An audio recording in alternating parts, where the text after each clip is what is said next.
What an opening we have here. Welcome, everybody, both to Fool members who are watching this through their member services, as well as people joining us on YouTube TV live for this 1 hour session of Fool24 live answering questions or whatever you may have. As everyone can see, there is a disclosure at the bottom. This is for educational purposes only. We cannot give anybody a personalized advice. I just want to emphasize that. And if you have questions, please go to our Slido codes, sli.do. The code is Fool24. So anybody can get your questions in at that place. Both members will be asking questions as well as people from YouTube Live. And so please, we welcome anybody to join. Just do keep in mind that the questions are moderated. So if your question isn't answered, that might be a possible reason. And also, again, we cannot give personalized advice. This is just kind of Danny and I giving our best advice possible and perhaps what we would do in that situation. So I'm Tyler. Tyler Crow. I've been with the Motley Fool for, I can't remember. I think it's like 12 years now, 11 years. I don't know. When it starts to run that long, you kind of run out you forget what it actually is. But I kind of bounce all over the place, cover pretty much most pockets of the market, although it tends to be a few companies here and there in each of them. And I'm really looking forward to this hour where we're going to talk about kind of development in tech. Not exactly my strong point, but this was something Danny had mentioned because Danny is very much a tech guy, and give him a chance to introduce himself and maybe he can start off with the tech news that he's been following. Well, thanks, Tyler. My name is Danny Venna. As you can see, I am a Hawaiian shirt enthusiast. I'm a Fool contributor. I have been with the Motley Fool starting as a subscriber back in 2007, and I started writing for the Motley Fool back in 2016. I primarily cover areas of technology and overlap into a little bit of consumer goods and some other areas, and I am happy to be here as well. One of the developments that I wanted to talk about in technology, we many investors follow Nvidia. Nvidia, ticker NVDA. Nvidia is the poster child for the AI revolution. It's a company that started off making graphics processing units or GPUs for video games. And the company found shortly thereafter, within the next several years, that the parallel processing that GPUs were capable of also worked extremely well for AI applications and many others. And so NVIDIA has been really gone off the rails here. Real things have gone particularly well for the company since the AI revolution kicked off a little more than 2 years ago. And so because so many investors follow NVIDIA, one of the things that we see is when NVIDIA makes a move, it kind of reminds me of the commercial back in the 80s. When E.F. Hutton talks, people listen. And when NVIDIA makes a move, everybody's paying attention. And NVIDIA's regulatory filing, the 13F, dropped on Friday, and investors got to look firsthand at the companies that NVIDIA had bought and sold during the fourth quarter. And it was an interesting market reaction. I'm going to share my screen here in just a moment. But one of the things that we saw was that the companies that NVIDIA purchased saw a really positive reaction, and the stocks that NVIDIA sold saw a decidedly negative reaction. So I'm working now to share my screen, and one of the things that you will see here, there were 5 companies that you'll see on your screen now. I'm going to actually make this just a little bit bigger so folks can see that chart a little bit better here. And one of the things you'll see is that the stocks that NVIDIA sold all or part of made generally negative moves.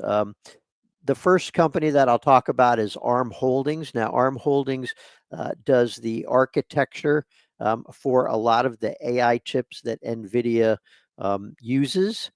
And you'll see that ARM Holdings stock dropped by about 3.7%. Now, they only sold a part of that. They did not sell all of it, but they reduced their stake.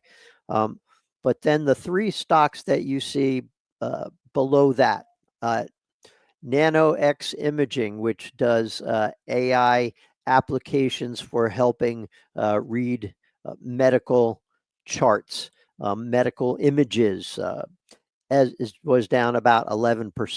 SoundHound AI, which handles voice recognition applications with AI. Nvidia sold all that stock. That stock dropped about 29%. Serve Robotics, which does last mile delivery, sidewalk robots for delivering things like pizzas and food deliveries. That stock dropped by about 40%. Now, when we flip the coin and look at the stocks that Nvidia purchased, the big winner here was WeRide, which is a Chinese AI company and autonomous driving provider that recently did a strategic partnership with Uber. That stock jumped 83%. Now, mind you, these moves are all on Friday at the time that regulatory announcement dropped. And the other purchase was Nebius Group. Investors may not recognize that name. That's a company that was formerly traded as Yandex.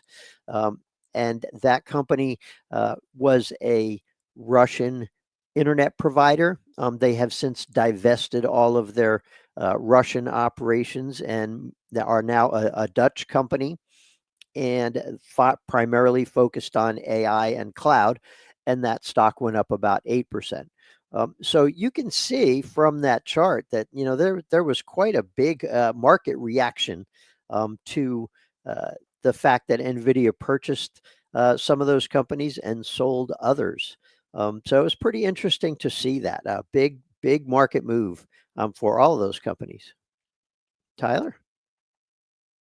Yeah, I find these kind of interesting, and I see a lot of parallels to sectors that I tend to cover a bit more than typical tech. Tech is not the thing that I exactly follow the most, but tangentially follow from time to time. But the idea when you have these really really big players like an Amazon or a Nvidia or a Walmart or somebody like that makes an investment or agrees to some sort of deal with a really really small player in some industry, in like transportation and logistics, in vehicle manufacturing, or some type of new energy source or something like that, where these companies will see big spikes in interest, both stock movement wise and kind of, we could call it like internet chatter, if you will, the popularity of these companies, because they get some sort of investment or agreement with these large companies, and it makes it gets a lot of people like excited for them. And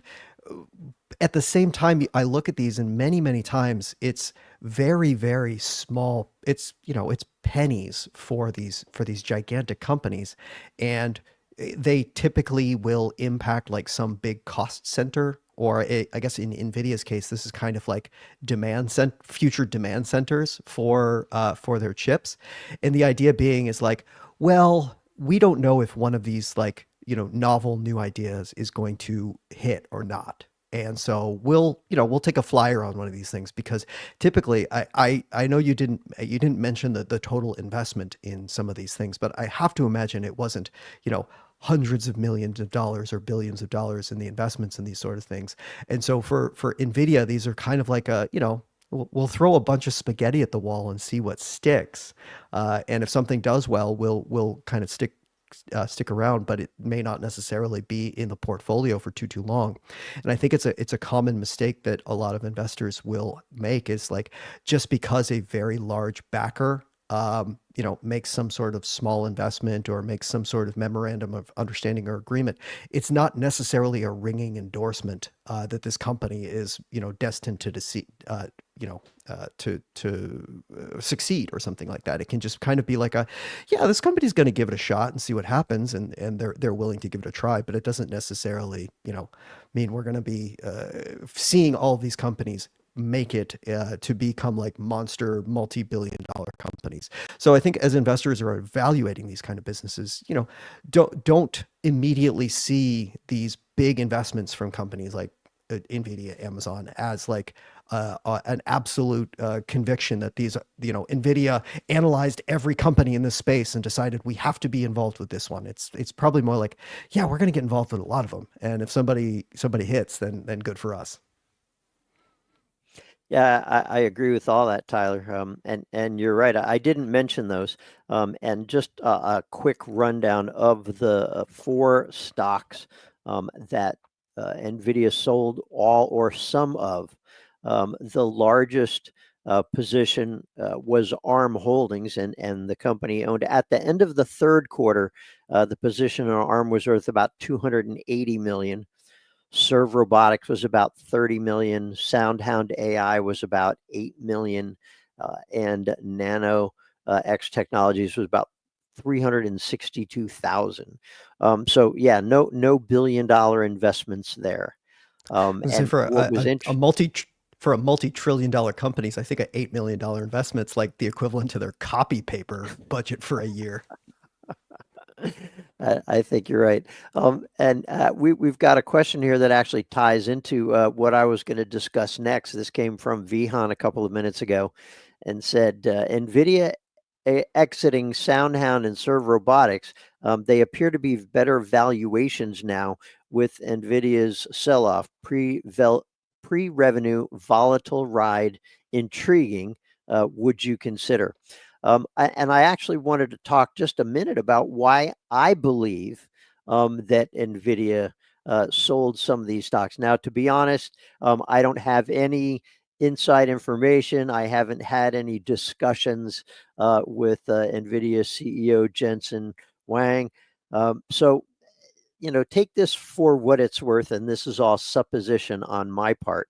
But one of the things that I did was I went and I looked at the valuations of these companies as of December the 31st. Now, we don't know exactly when Nvidia sold these stocks. We know that it was sometime in the fourth quarter, and the regulatory filing was due by February the 14th, and when it hit. So here's what I found. I looked at, let's start with SoundHound AI. So this is a company that at the time at the end of the year, the stock was selling for 90 times sales and wasn't yet profitable. I don't know, Tyler, do you think that might have played into Nvidia's decision to sell? I mean, considering the size of these investments, I don't know. It just kind of sounds like a little bit of house cleaning more than anything else. Perhaps. The next was Serve Robotics. That one was selling for 279 times sales and was not yet profitable. NanoX Imaging, that stock was selling for 39 times sales, so a little bit more reasonable. But still, this is a company that is still losing money and is burning cash at a rapid rate. And I really wasn't surprised to see that Nvidia sold NanoX. And then the one stock that they just sold a portion of was ARM Holdings. Now, ARM Holdings is profitable. The company at the time was selling for 209 times earnings and 46 times sales. So, just looking at the valuations, the fact that these were not any of them other than ARM, I would say, ARM Holdings. I don't think any of the others were major positions. And I think Nvidia may have, like we do sometimes, buy an investment in the company, take a look around, check the financials, see what develops, and make a decision, over a period of several quarters as to whether or not, they think the company has a future or not. Generally, I tend to hold longer than, a quarter or two or four. But Nvidia apparently decided that several of these companies just wasn't worth their time, or at least that's how it appears. Yeah, it'll be who knows, maybe 6 months from now you'll find their way back in the portfolio. Who knows how active the traders are at the chief investment officer's desk at Nvidia. Well, we're seeing some questions come in, and I thought I would cover the slight news in our tech development that I took note of in the past week was that a SailPoint went public last week.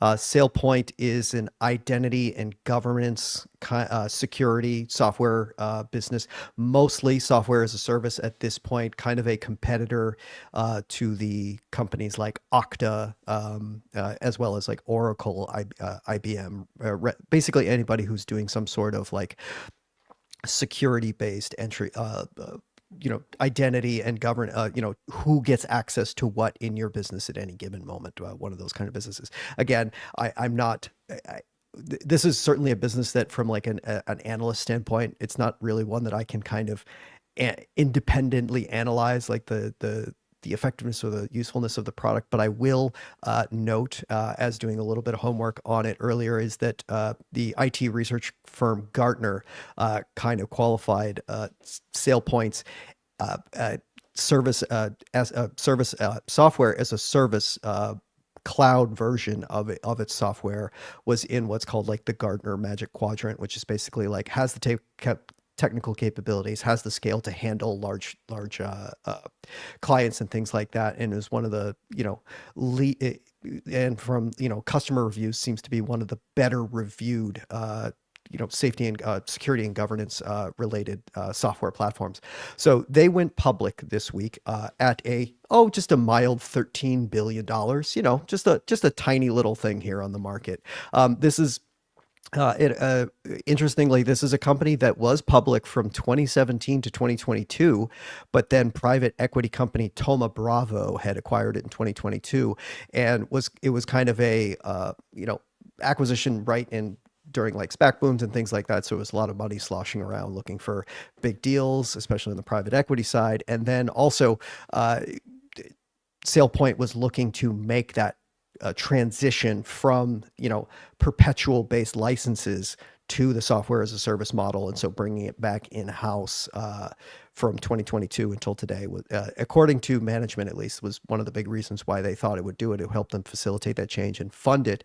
But now it's coming public again, so another competitor in this space. I mean, it's been here, but now it's public as well, so we can all kind of like get to see the financials again.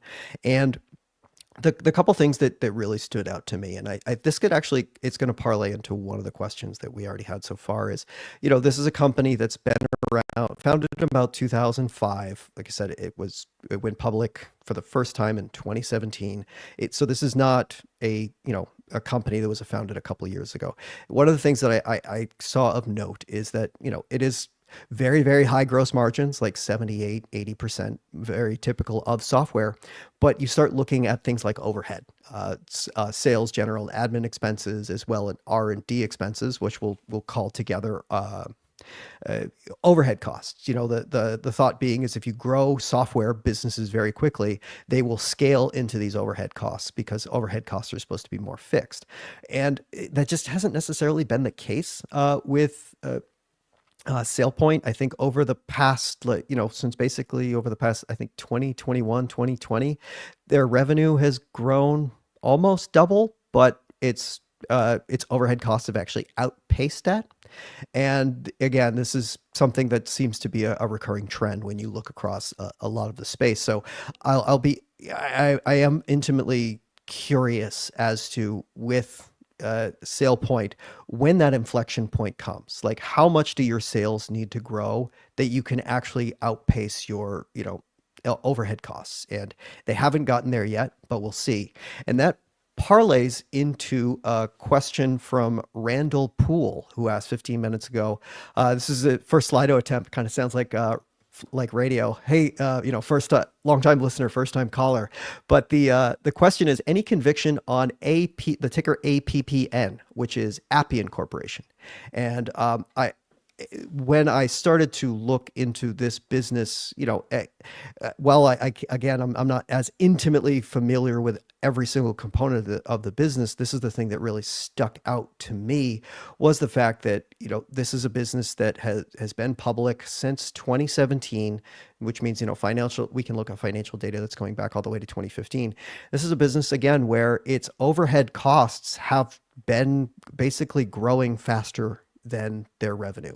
Over that, in 2015, their total operating overhead revenue was about $66 million, and today it's closer to a little bit. It's over 500 million. So their overhead costs have 10x'd over that time, while their revenue's only grown about 5x. And so when you start to see things like this, and granted their gross margins have expanded, and so there has been some expansion of profitability on the gross margin side.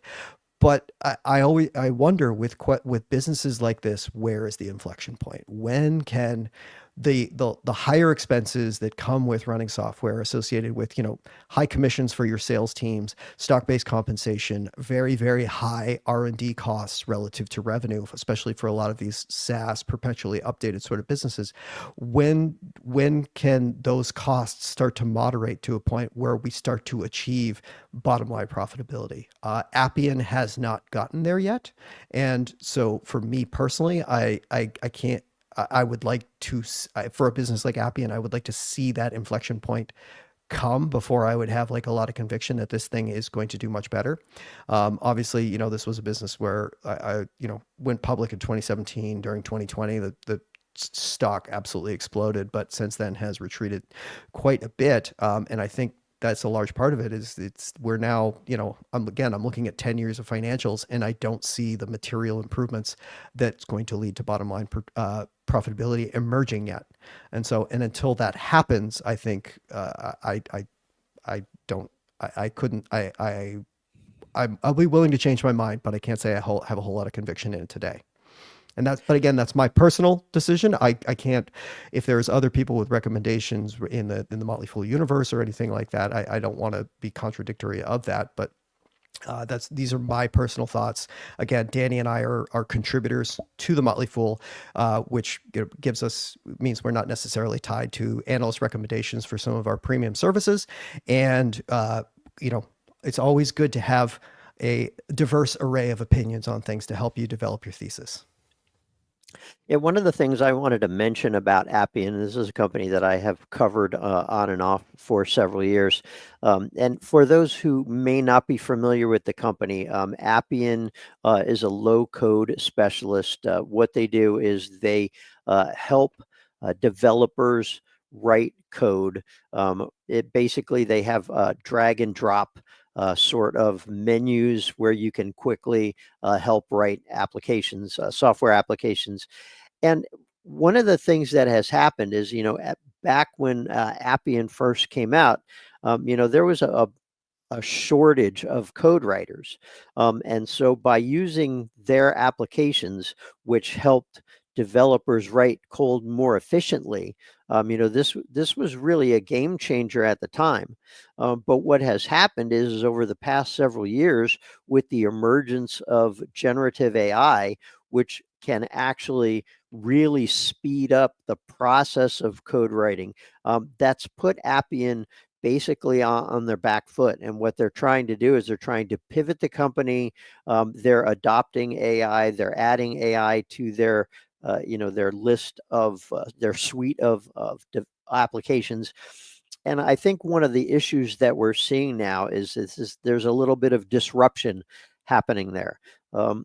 And because of that, I don't have a lot of conviction in Appian, simply because I think a lot of people are now pivoting to the code writing assistants, because now you can find code writing assistants from several of the major generative AI centric companies. And so, yeah, I don't see that as being a growth company anytime soon. Again, that's just my personal opinion. So somebody with a much more technical assessment of it, and somebody just looking at the financials. I hope that answers everyone's question. And now I know we said development and tech, but we are willing to take anybody's questions about anything, which is a way for me to parlay into this question. And Danny, if you see something you want to answer in the meantime, please go ahead. But I'm going to answer Matt's question for 5 minutes ago. And he says, "What is your thought on Vulcan Materials? Ticker is VMC. Looks to me like another industrial stock, which has been a sleepy market beater for a long term.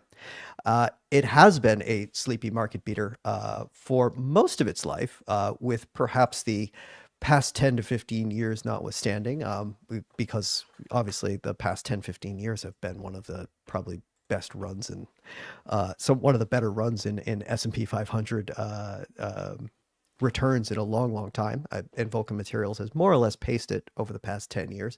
Vulcan Materials is a company that's basically a rock pit. To be very generic about it, they are a construction materials company doing things like aggregate, asphalt, concrete, as well as like calcium, which is kind of an ingredient for using a lot of other building materials as well. And this is one of those businesses that, from like in my personal investing, is one of the kind of best businesses I've ever seen, like rock pits, ag pits, limestone quarries, things like that. They sound like really silly investments. Like, well, how can these be market beating kind of businesses, right? Well, one of the things that's so good about them is they're more or less geographic monopolies, right? If you have a rock, it's actually Peter Lynch in his book One Up on Wall Street gives like a whole couple of pages like dedicated to rock pits and why they are like great businesses. If you own a rock pit in a city, like let's say New York City, you're sure as heck not competing with the rock pit guys in Chicago because their transportation costs are so high that it's not worth it for them to try to compete for your business. So you more or less have like, de facto geographic monopolies in certain areas, which, provides a pretty decent level of pricing. Aggregates is basically like crushed rock. It doesn't take a whole lot of processing. It's not the most like cost intensive sort of business. And so, you can sell aggregates for $3 to $5 a ton, and it doesn't, it's not that big of a deal. And so with stuff like this, it's one of those businesses where you don't have to like invest a lot to get out, for this company to churn cash. And this has been the story at Vulcan Materials for quite a long time. I mean, it's been an absolute free cash flow monster. Its free cash flow per share has grown like 5x over the past 10 years. Revenue growth never looks quite that spectacular. Earnings growth is nice. But, when you have something like this, when you have a business like this that churns out a ton of cash, is very durable, even during the economic ups and downs of the cycle, there's typically enough like, we'll call it like replacement level work and stuff like that, and government contracts for roads and things like that tend to keep these businesses afloat even during the ups and downs of commercial building construction and thing like that. So very, very interesting business. I love businesses like Vulcan Materials. It's really hard to not like a business that's grown its dividend at 26% annually for the past 10 years. It just gives you an idea of like the cash generative capabilities of a business like Vulcan. So I see a question in the queue. This question came from Abraham Friedman about 22 minutes ago. And the question is, BBAI, which is Big Bear AI, is up 400% this year. Is it a real AI play or just AI in name? This is a company that I have followed with a little bit of fascination over the past year or so. So for folks that may not be familiar, Big Bear AI provides artificial intelligence powered decision intelligence solutions.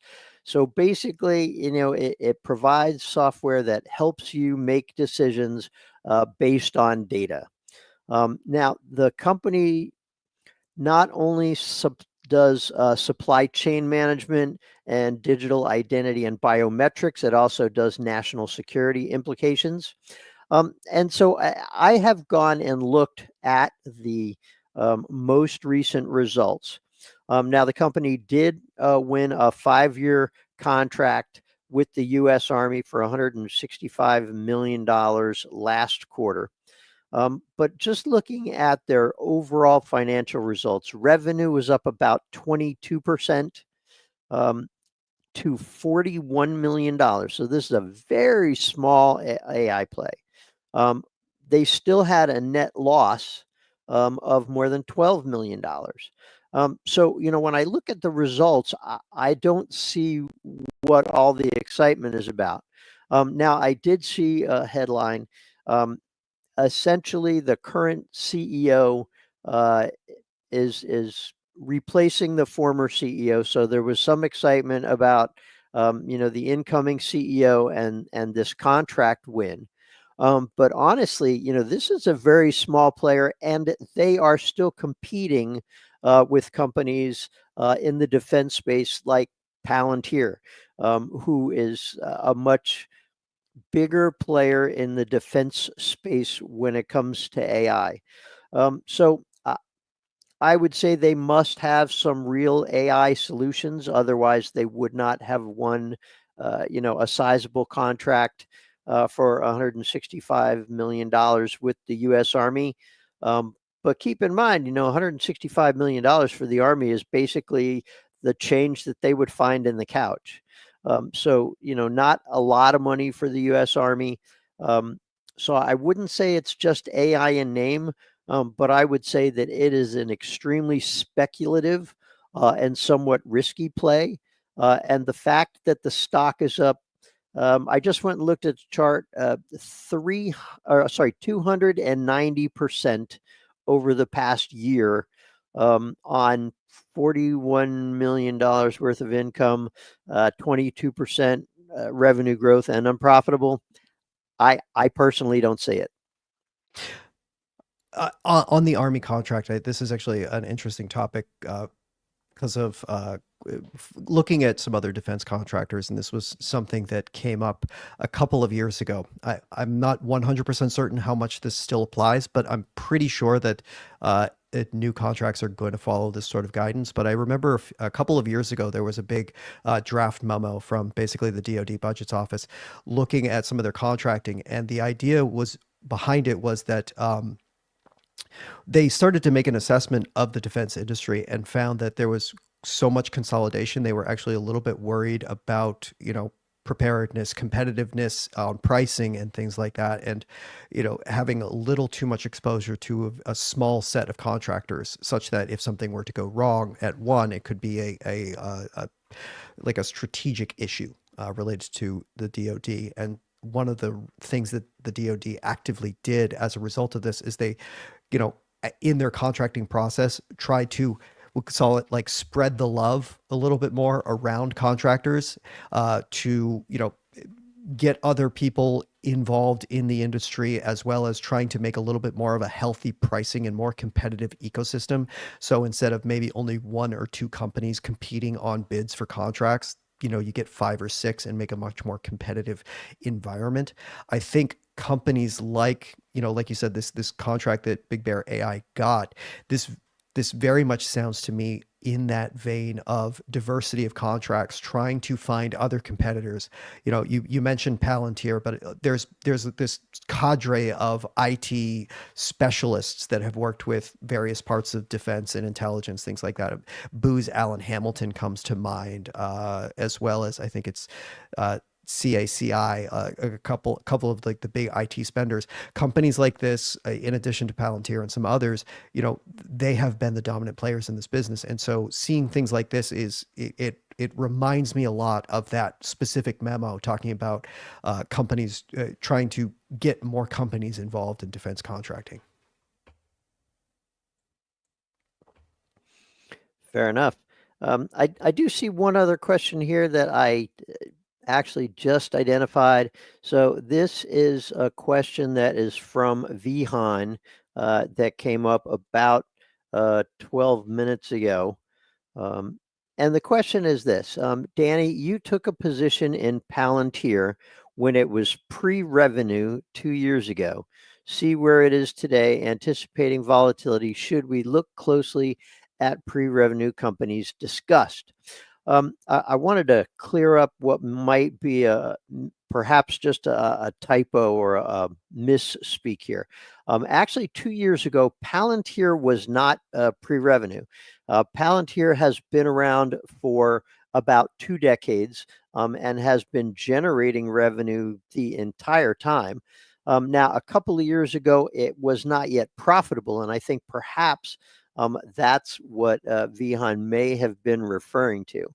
But if you go back and look at what the company was doing about 2 years ago, they were bordering on profitability. They had just started to become profitable. They were still growing their revenue by double digits. They had only just introduced their artificial intelligence platform, which is their generative AI offering. And this is a company that if you go back into the history a little bit, Palantir actually back 20 years ago got a stake from the CIA's venture capital arm because they were impressed with the company's ability to use artificial intelligence. And at the time, Palantir was founded in the post 9/11 era. And what they were doing was they were petitioning the US government to bring all of their kind of outdated siloed intelligence systems together under one umbrella. And Palantir believed that if the US intelligence agencies had communicated better and had access to each other's data, that perhaps they could have prevented 9/11. And so that was kind of the genesis of the idea for Palantir's founding. And Peter Thiel, who was one of the co-founders of the company and is still actively involved in politics, really thought that this was something that needed to happen. They focused primarily on defense contracts and intelligence agencies for their early years. They expanded beyond that several years later into using the same intelligence or the same decision-making AI tools that worked so well in government. They created a system that could be used in enterprise level businesses. So there was kind of an evolution that happened here. I think the big thing that has driven Palantir over the past couple of years has been this generative AI application. It's kind of an overlay that works in conjunction with Palantir's existing systems. It helps to take data in different places, in different applications, data that's siloed, that basically in these systems that don't communicate with each other. And it brings all that information under one dashboard so that companies can get actionable intelligence by using this. The company created a system where they will have businesses come in, they'll do a 5-day boot camp and show them how to build the applications that they need. That gives them the answers to the questions that they need and helps them specifically in their business. And this is one of the reasons why Palantir has done so well. I did buy them before they were profitable, but I did see the writing on the wall. I thought this was a company that would eventually be profitable. The trends were moving in that direction. And we have talked about this before. The stock is ridiculously overpriced right now. The valuation is very high. I would not necessarily recommend anybody else to buy the stock right now. And if you feel compelled, if you have fear of missing out, and you don't want to let the stock get away, maybe buy a very small position in the riskiest part of your portfolio with money that you could conceivably see cut in half over the next year or so, because I believe we're going to see Palantir stock um, experience a major correction over the next year or two. And I wouldn't be surprised to see the stock get cut in half. That's my personal opinion. I would not use Palantir as a reason to look at other pre-profitable stocks. If you want to look at a stock that's not yet profitable, I would look at it in a vacuum, look at the trends, look at whether or not it is making progress towards being profitable on its own, and then decide based on that. You have any thoughts on that, Tyler? I'm gonna pull the Charlie Munger quote that he often gives at the Berkshire Hathaway meetings and just say I have nothing to add. That is a stock that I don't really know anything about other than it, is a defense technology company. So Fair enough. I'll trust Danny to his assessment there. So this is a Jimbo has a question for his name in the Slido thing. Jimbo asked Tyler, what are your views on BWXT? BWXT is BWX Technologies. This is a nuclear focused aerospace and defense company, mostly defense, but also large exposure to nuclear reactors on the commercial side as well. The follow up for the rest of the question is the trend was its friend, but when I look at the financials, the return on investment has been dropping over the years, and growth kind of is in fits and starts. So um, yes, it's been in fits and starts. Looking over the past like decade or so of its financials, maybe a little bit further back, one of the things that we do have to keep in context when looking at nuclear companies is that the 2010s was arguably one of the toughest times for the nuclear industry in general. In 2011, we had the Fukushima Daiichi disaster, where a larger than magnitude 9 earthquake and a very large tsunami hit a nuclear facility and caused some cracking in the foundation and a shutdown of the facility and some leaking of radioactive discharge water.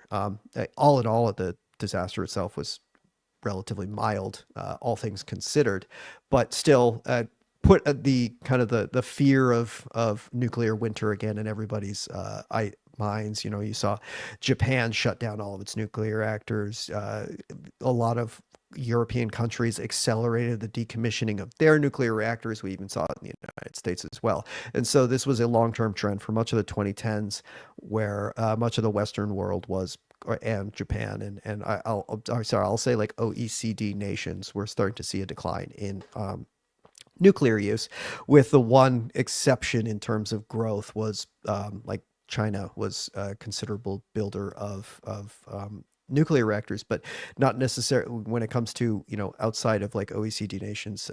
BWX Technologies doesn't have as robust of a profile there, and so it just they were able, despite this kind of backdrop that I mentioned, was still able to do relatively well. I mean, sales were not great, but grew mid single digits to maybe double digits for most of the time, with a couple of years exceptions, as well as profitability, as you said, declined in large part because I think a lot of it had to do with decommissioning of reactors and things like that, where it just became a little bit more challenging to you know fight for contracts and things like that, because everyone was kind of starving, right?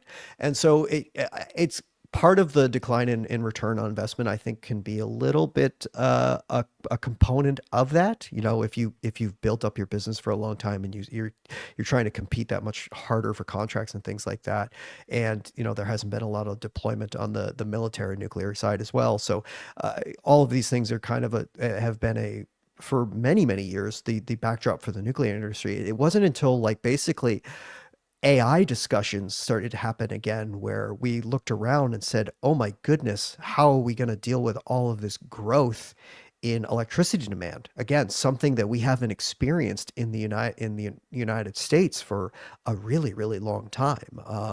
Most of our electricity kind of like investments for much of the past 20 years is kind of just basically turning over the portfolio of like old, decrepit, past their economic life cycle facilities, retiring them and bringing on new generation. But actually, building out additional capacity for growth is we haven't really had to do that in the U.S. for quite some time. And with AI coming into play, the electrification of our transportation fleet and all these things that we're talking about of growing our electricity use, we kind of started looking around and be like, well, how the heck are we going to do this? And obviously nuclear is a very viable option to do that. BWX Technologies, I think, is one of the companies that is going to be one of the primary beneficiaries, especially early on, because BWX Technologies isn't involved in nuclear. They're not involved in mining uranium. They're not involved in actually owning or building, the contractor construction of nuclear facilities themselves. They are a supplier of critical components and things like that to facilities. So this can involve not only the construction of new facilities, but also recommissionings of existing facilities, maintenance and service of existing facilities. And so with a lot of the nuclear fleet in the United States, either going through extensions of commissionings, so like things that were slated to retire within the next few years because getting a little bit older, now they're looking at it being like, well, maybe we need to keep these things running for longer, so they're going to need some new components, reinvestment in them that benefits BWX Technologies. Maybe some of these recently idled ones we can recommission. That's a benefit for BWX Technology. And these are things that are going to happen relatively soon. When you look at other components of the nuclear industry, such as construction of new facilities or small and modular reactors, these are a lot of the stories that people are talking about that probably aren't going to materialize for 7 to 10, maybe even 15 years from now.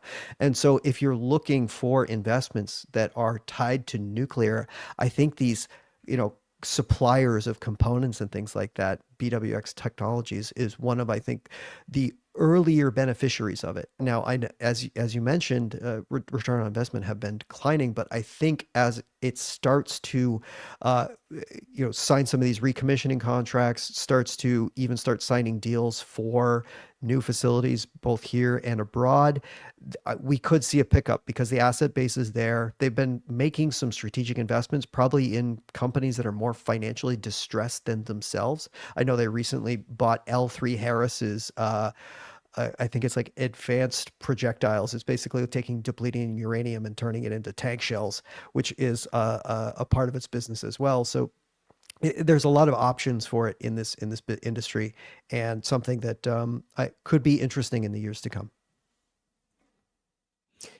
Yeah, I've got another question from Vihan here from 31 minutes ago, and it references a story essentially that Apple was partnering with Alibaba, and it was looking to collaborate with Baidu.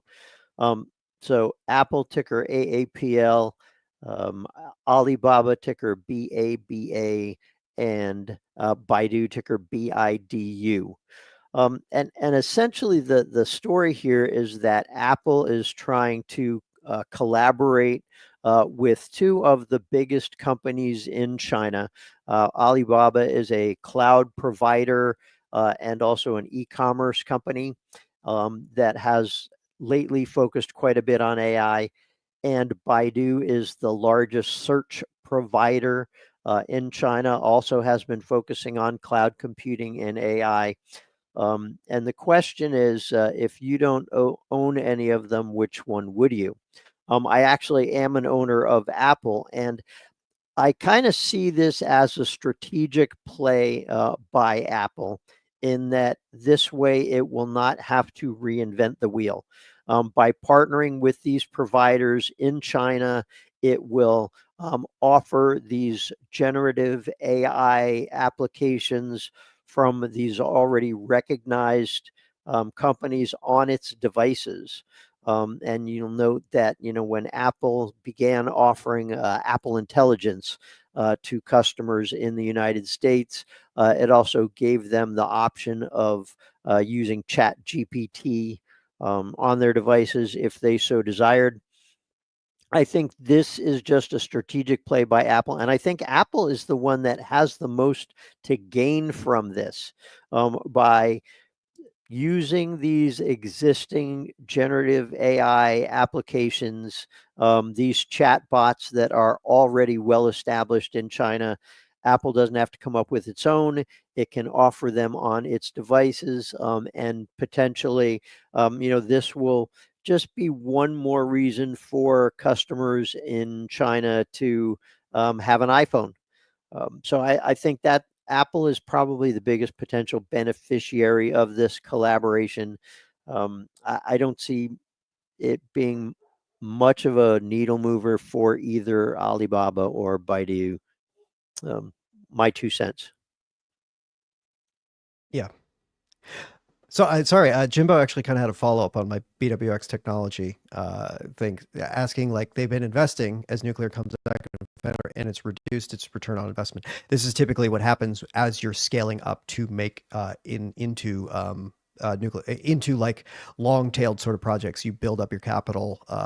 Return on investment is typically measured in some form of like return on capital, return on invested capital, or something like that. And what ends up happening is you build up the capital in your business, either through capital expenditures to build new facilities, to build up working capital, to of inventory and things like that. This is not uncommon for businesses who are scaling up into new things. And if you've made acquisitions as well, like I just said, it made that L3Harris acquisition earlier this year. That's going to add capital to the business, and as a result, when you think of the return on investment or return on invested capital equation, it's your net operating profit after tax in the numerator and your total invested capital in the denominator. And when you're making those early investments before they have had time to pay off, your return on investment is going to be lower. The thinking is that as those investments are made and you start to generate more sales, hopefully more profitable sales from those, that's where the return on investment starts to increase. Now, I will mention, like, not every single investment that a company makes necessarily translates into increased return on investment. There is no guarantee that the investments that they are making today are indeed going to bring those returns on investments that one was expect as an investor. So yes, there is a realistic possibility that those investments don't pan out, and that's part of the reasons why we have to follow businesses like this to make sure that the investments that they are making do pay off. But when it comes to it, most businesses, every once in a while, you do have to give a business some grace when making big acquisitions or making transitions into new markets or something like that. If they want to really plow into this, you should kind of be mindful that there is a possibility that you'll see a decline in return on investment over time, or at least in the early phases of a buildup in capital expenditures or investments in the business. Now, I have been one who is often critical of businesses who venture off into things that they don't necessarily do well, taking like a very good business that's their core and going to some tangential market that's not necessarily associated with it. And often those end up being like mediocre endeavors that, kind of again end up not being as profitable. So that's something to keep an eye on. But based on everything that I have seen so far, looking at the financials, looking at his investor presentation, looking through its financial disclosures and things like that, there's not enough here for me to necessarily say that, oh, I'm absolutely concerned with its decline in return on investment right now, and that it's a sign of bad things to come. I think it's a story worth letting play out for a year or maybe more. Well, thanks, Tyler. I've got a question here from Jimbo has a question. Actually, it's more of a statement. And Jimbo notes, Baidu is a very early developer of AI more than 12 years ago. It had that AI guru now at Stanford as its head back then. and well remembered. Jimbo has a question.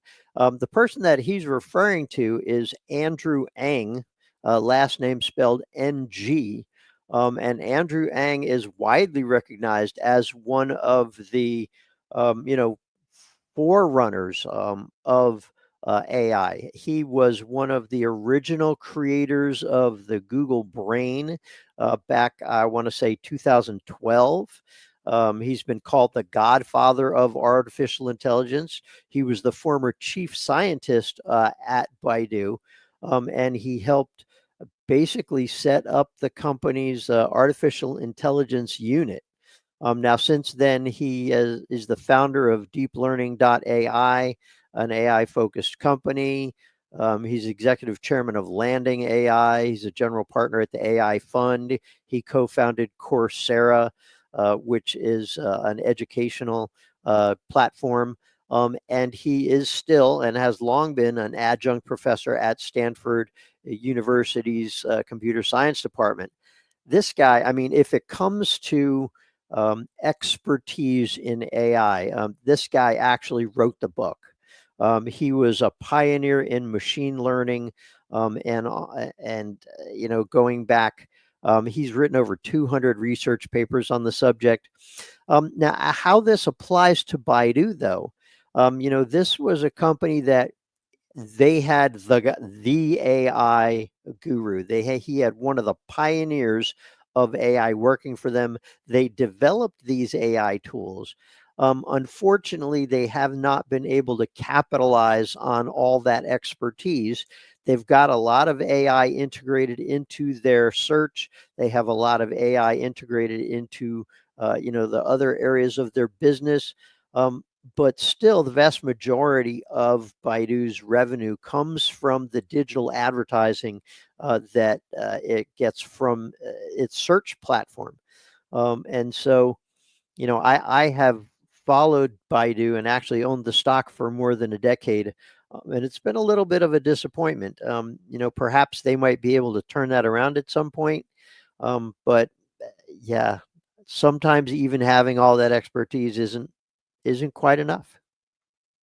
Tyler?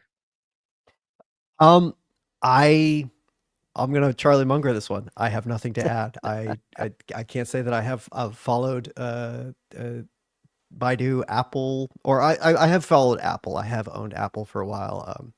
I don't have a position on Alibaba or Baidu. Not anything that I have followed too intently.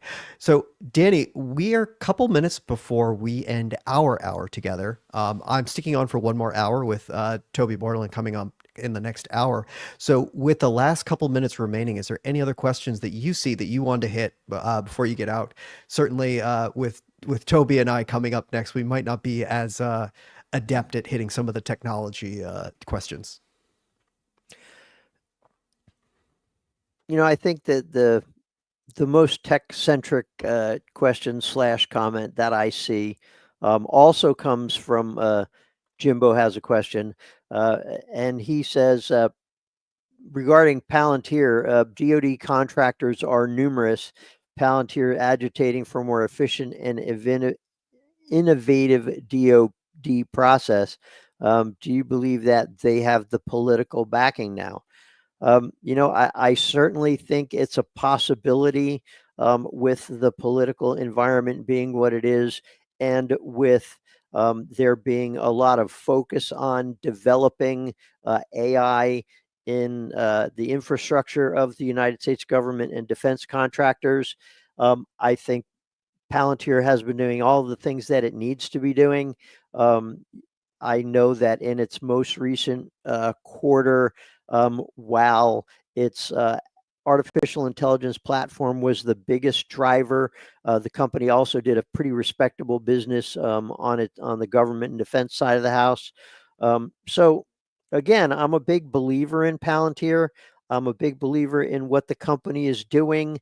I think the stock has gotten a little ahead of itself.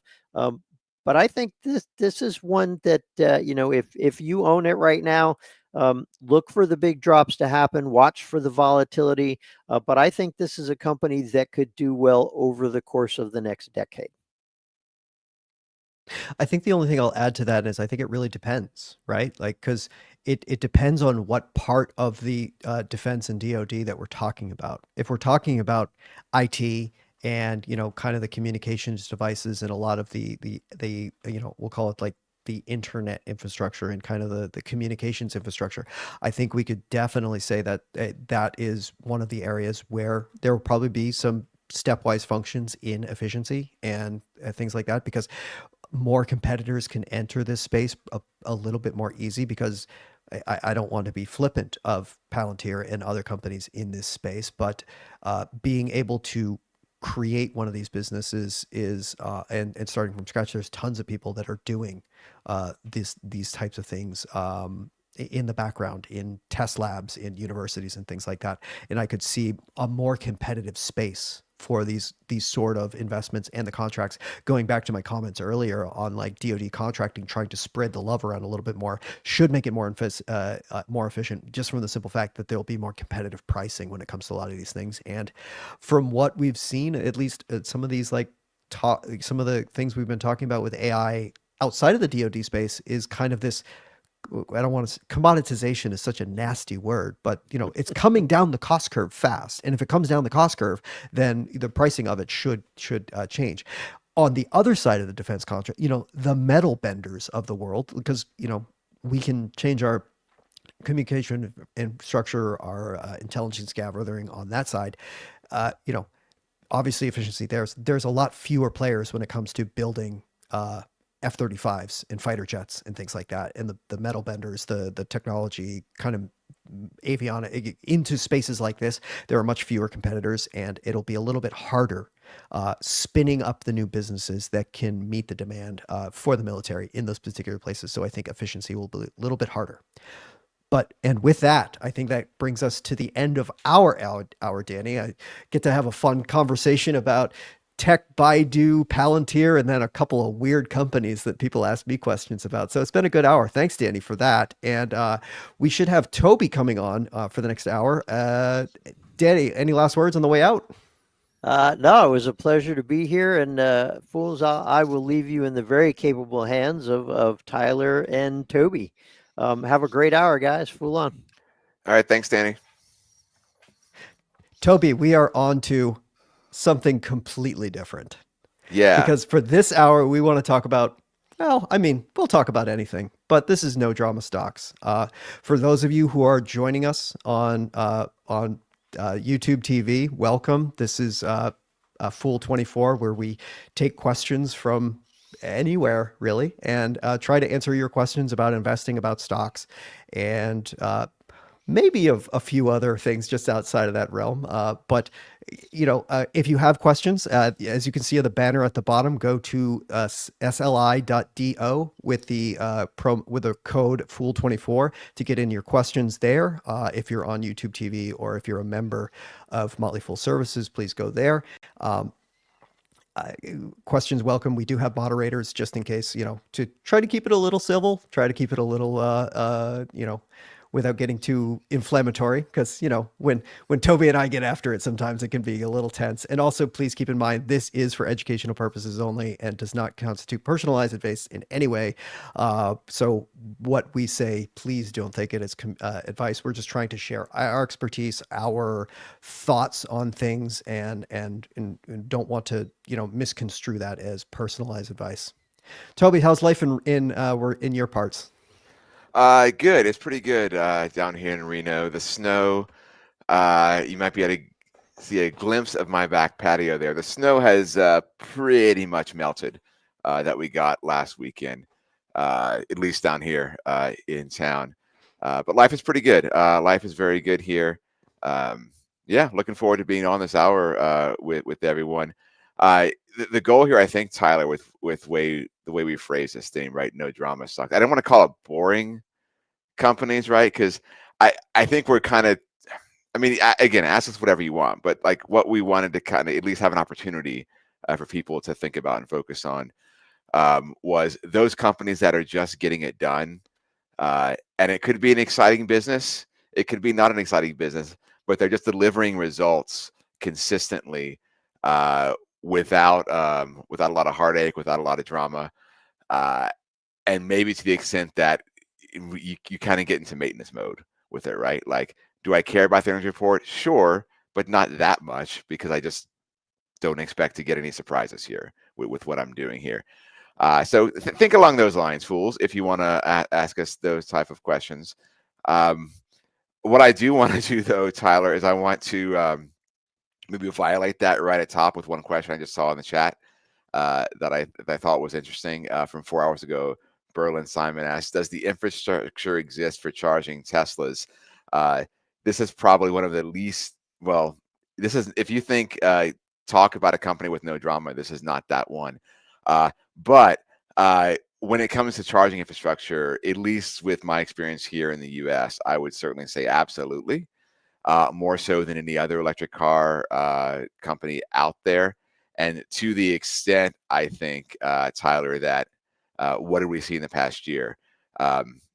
Every other automaker basically lining up to adopt both Tesla's charging standard and to use the supercharger network, right? I think that's a testament to the success that Tesla has had in rolling that out and doing a very, very good job with their charging infrastructure. I would say, from someone who has both a Tesla and another EV, I have zero concerns at all with driving my Tesla pretty much anywhere a major road exists in the United States, because the charging stations now, or the superchargers, are that well distributed, that dispersed. Now, if you're going to go to a more remote national park, I might think twice about that, right? Depending on what the trip involved. But just general traveling, road trip across the country, no issues, provided, you might have to wait a little bit at some of the places.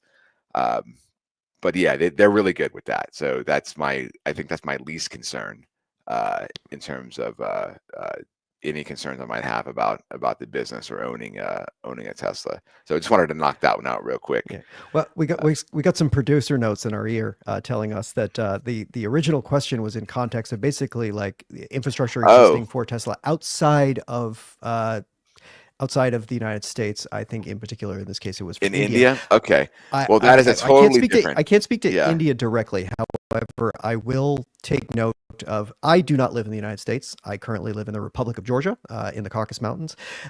It is in the parking lot of my apartment complex, there are several Teslas.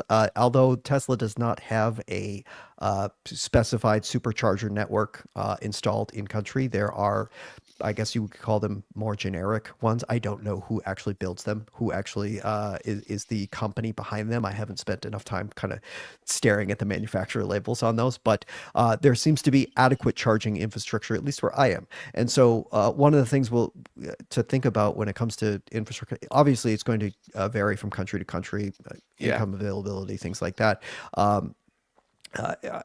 So we can't speak too directly about where it is in India, but one of the things you will commonly find is it doesn't necessarily mean that it's a supercharger network, but there seems to be the infrastructure network of charging seems to be manifesting, kind of coming in where the demand is. And so we'll see how it goes. It's a very competitive space too. Like I know, in North America, we've seen, manufacturers coalesce around we say the infrastructure, but it's basically the plug, right? Because everybody had their own proprietary plug, which, let's admit, that was really stupid, right? Like, what are we all going to do? Carry around like 15 different? I've traveled enough of the world to know, like, having to carry around 15 different adapters everywhere I go is a major pain in the butt. I couldn't imagine having to do that with my car every day. So the idea that this all kind of coalesced around like common plug, common like DC charging for a lot of these things is a nice step in the way of, call it like easing friction of purchase, right? Because as much as we like think that we're all rational human beings, a lot of like purchases that we make when it comes to big things like cars can tend to be edge cases, and little things like, oh man, I've got to change the plug on my car 5 times to charge it this week. It will like keep people from making investments in EVs or like buying a car in the EV space specifically for that. So having this, the commonality coming around of a kind of a universal charging network is certainly one of the things that's going to ease that friction. Yeah, for sure. I'm very glad to see that here in the United States. Um, if we're talking about India, then what I do not necessarily stand by what I said versus for the infrastructure in India. But I think, Tyler, we could take a step back from that. I have very little concern about Tesla's ability to build a supercharger network in India if they wish to do so. They've proven they can do it elsewhere. The caveat to that is the regulatory environment is very different. So I would have some concerns over how long it will take to navigate that, depending. So that could be an issue. My bigger concern, again, I have not been to India. I've simply read about it, but I don't have personal experience there. My concern with a charging network would be the overall reliability of the electrical grid in general, which I know is an issue in some countries around the world. I remember several years ago when I was in Mexico, we were staying in a kind of a more remote area where we had some travelers, but it wasn't in the middle of a city, right? And every afternoon the power would go off, and that was just what happened. And the locals there were like, "Yeah, it's just what happens. You just know that's what you deal with, right?" That's not necessarily a big deal if you adapt to that. But if you have to charge your car at a particular moment in time and the power's out to the charger, that could become a problem, right? And so I think part of what Tesla and other EV manufacturers are going to have to deal with as they expand globally with these charging networks and this infrastructure is that aspect, which is entirely outside their control, about the overall electrical system reliability in the geography they're dealing with, right? And how do you deal with that? I don't know that they can. I don't know that there's a good solution to that other than encouraging investment and in that space. But that could potentially be a longer term issue, I think, for some of these manufacturers. Maybe not depending on how people use their EVs, but if you're looking at infrastructure for longer travel, longer road trips, that is something they will have to navigate for sure. All right, we're gonna watch this transition, Toby. Here we go. All right. So this is a comment from Ed because we're talking about EVs, right? Where Ed says neighbor got into an accident with an electric Hyundai. Front of the car hit the back of another, going about 30 miles an hour. Total loss $55,000. Oh man. So here's the reason I wanted to mention this is because one of the things that it's a news story I've been following quite a bit lately is the concept of basically a lot of insurance companies today have more and more moved to when things get into accidents, basically writing off the entire component of or writing off the entire vehicle and kind of sending it to the scrapyard and getting somebody another vehicle. What has happened with newer vehicles with all the tech that is getting into it now, replacing a bumper used to be replacing a bumper, but now you have a bumper with like 3 radar detection agencies and probably a couple backup cameras built into it, as well as other assisted driving technology that is exposed to the outside of the car. There is so many other points of like disruption and things that makes it that much harder for an auto body shop to actually repair the vehicle back to an adequate level. Also, there's a pretty large mismatch in terms of available aftermarket parts. And so there has been this is a pretty common thread where the percentage of cars that get into accidents go to total loss is much, much higher for electric vehicles than for conventional vehicles, which transitions us to the question Jimbo had 8 minutes ago. What do you think about Copart? Is this a good business? Because this is exactly what Copart does. Yeah. Copart is, to use to be overly simple about it, they're a junkyard. They are, as well as an auction a company that will basically take a lot of these cars that are totaled or defective vehicles from manufacturers or things like that, and they will basically break them down for parts, and whatever available parts that they can take off a vehicle, they're going to use, and they're going to auction them off in various ways, as well as with some of these ones that, are considered total losses for insurance, but maybe they might be recoverable somewhere else where, I don't know, maybe labor is a little bit cheaper, maybe where I am here in the Republic of Georgia, maybe where I used to live in West Africa. This was a very common thing. Like, there's actually a Copart office 2 blocks from my house that is like the import center for Republic of Georgia, where we take, they'll take totaled vehicles. We got a lot of really handy mechanics around here that, hourly wages are a little bit less, and we'll take those vehicles and get them running back up again. This is a splendid business because you're taking something that insurance doesn't really know what to do with. They're like, well, we got this vehicle, and we don't want to hang on to it. Or insurance companies don't just warehouse these sort of like wrecked cars on their balance sheets. They offload them to auctioneers and things like that, and that's where Copart comes in. Copart will auction these off to buyers that are looking either for parts or looking for in this case, like vehicles that they can that are considered total, and they'll just send them elsewhere and let somebody else fix them up. It's a great business. I can't say it's how do I want to say this? It's hard for me to envision a time where Copart or a type of Copart business doesn't exist. I think there might be some concerns many, many years from now where, autonomous driving has become so formidable that everybody is using it and total accident rates have gone down. But it looks like with a lot of the current autonomous driving vehicles, accident rates are lower for most of them. Some of the AI, some of the autonomous driving vehicles have not quite reached lower than human scale and are still reliant heavily on human intervention.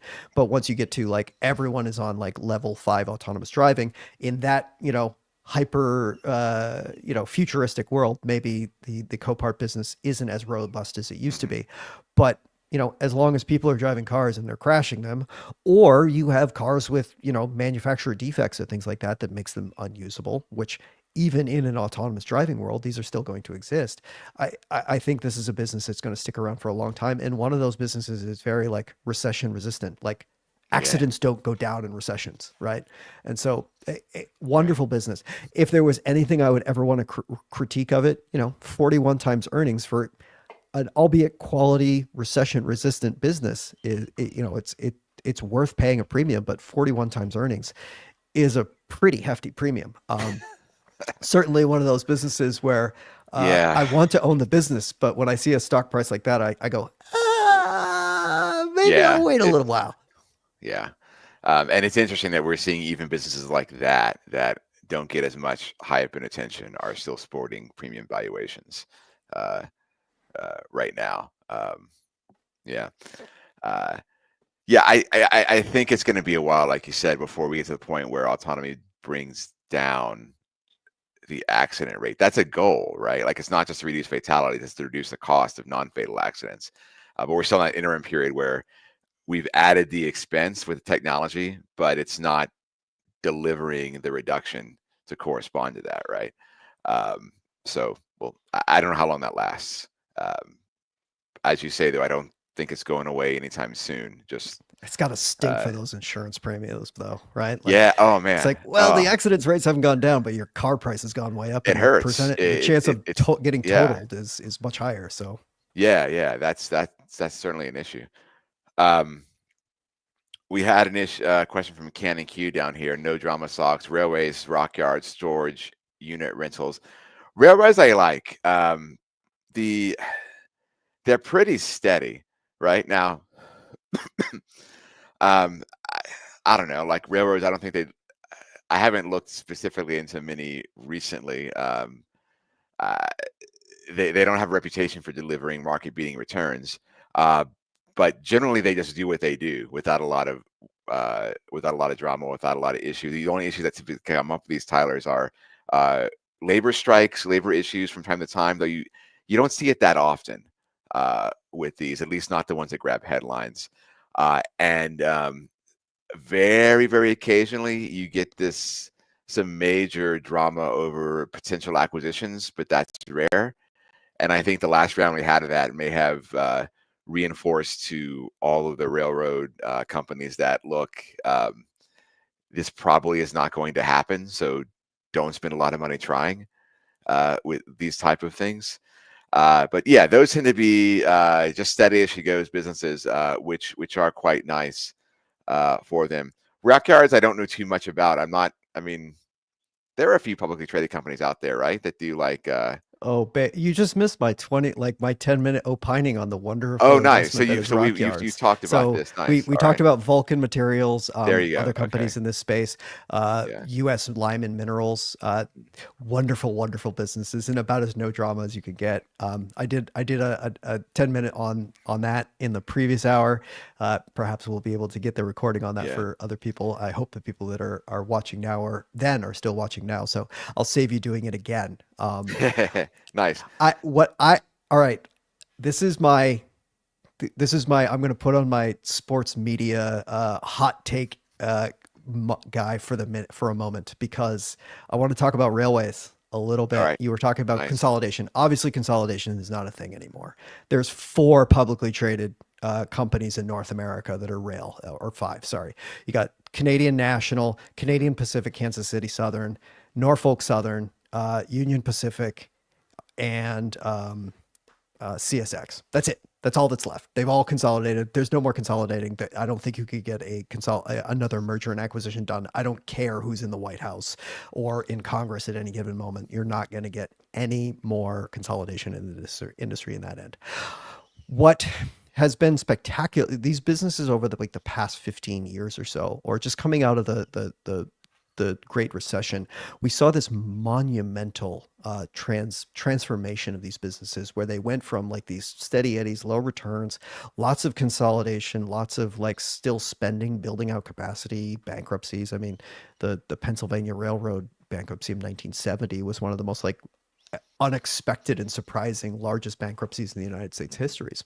So, railroads kind of had this history of not great. But coming out of the recession, we had this wonderful period of outperformance from railroads, and I think a lot of people kind of looked at it and be like, "Man, what's going on here?" I mean, it was right around the time that Warren Buffett bought Burlington Northern Santa Fe, and if you looked, a lot of these companies have outperformed over pretty decent periods since that time.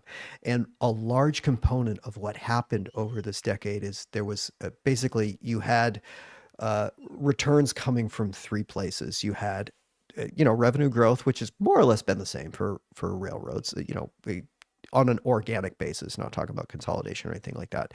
You had, these are cash generative businesses that, it takes a lot of reinvestment, but it still throws off free cash flow. So you get buybacks, you get dividends, kind of that steady eddy, recession resilient sort of component. But over the past 15 years, what we had that was unprecedented in the railroad industry was margin expansion.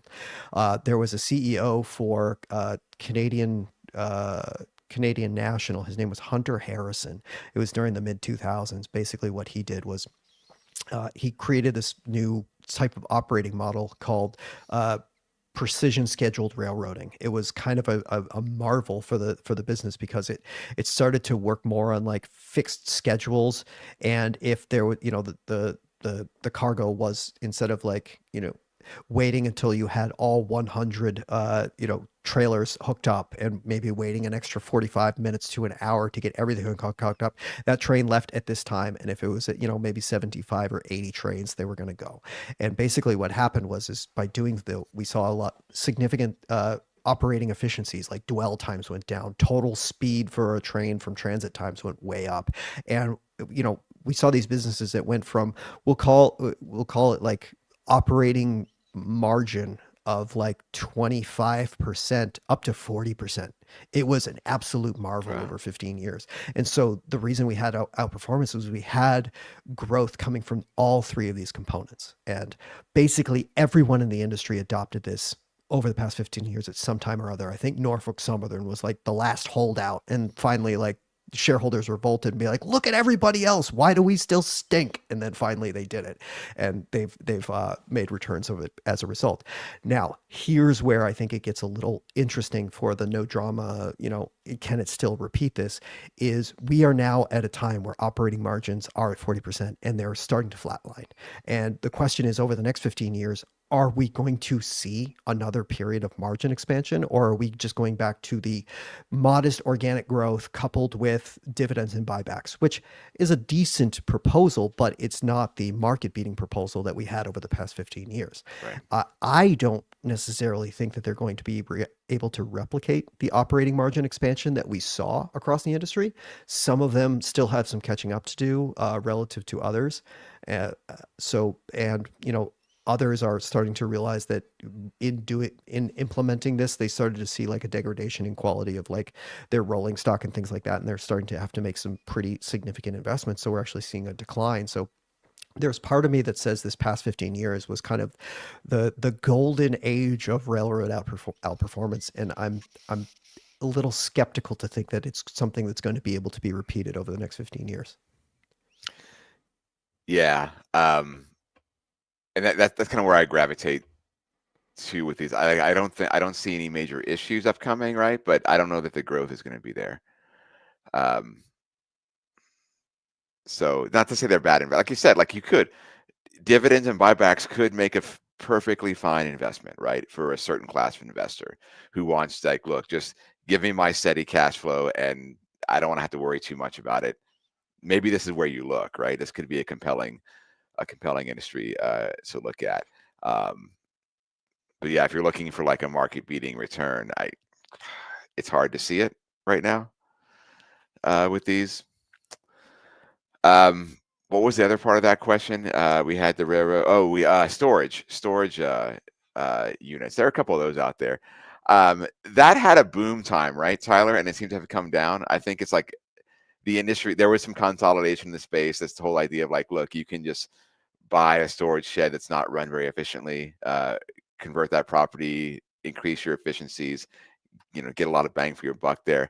Are we beyond that? Like, is there any low-hanging fruit left in the industry, or has this kind of all been consolidated up? And it's hard to tell because like on a unit basis, like a brand new facility in an underpenetrated market can be so immensely profitable and barely even be like a really well-run business.